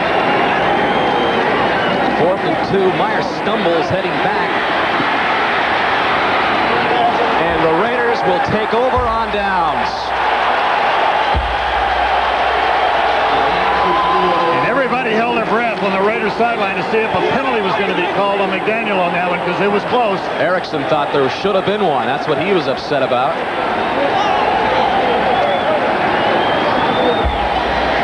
Good football game, though. Hard fought on both sides. Look at every fiber you've got is into that play right there. Multiplied by every player on the sideline, every coach, and every owner, general manager upstairs. And Dennis Erickson has had his share of ups and downs this year. He had the miracle win field goal block that won the game over Houston, but a devastating loss last week when his field goal kicker's attempt was wide right. They lost to the Lions. It was a slow start for the Oakland Raiders, beginning the season at 1-4. They did put together a 3-game winning streak, but this 3-game losing streak about ready to come to an end here in Seattle. And Rick Mirer, your grades on Rick in his first of 5 to end the season for Seattle. Well, he's a gamer. Here's a guy that hasn't been in the lineup. He came in, he played well. He made plays for this football team. His mobility clearly showed up. State of mind was put aside for this ball game. This was just a beautifully played game, well coached on both sides of the ball. One team has to lose it, and one team's the winner. This time it's going to be Mike White and the Oakland Raiders going home happy. The Oakland Raiders win it by a final score of 27-21. They up their record to 5-7. Meanwhile, the Seahawks fall to the same 5-7 mark. We'll take a break. The Raiders win it by 6.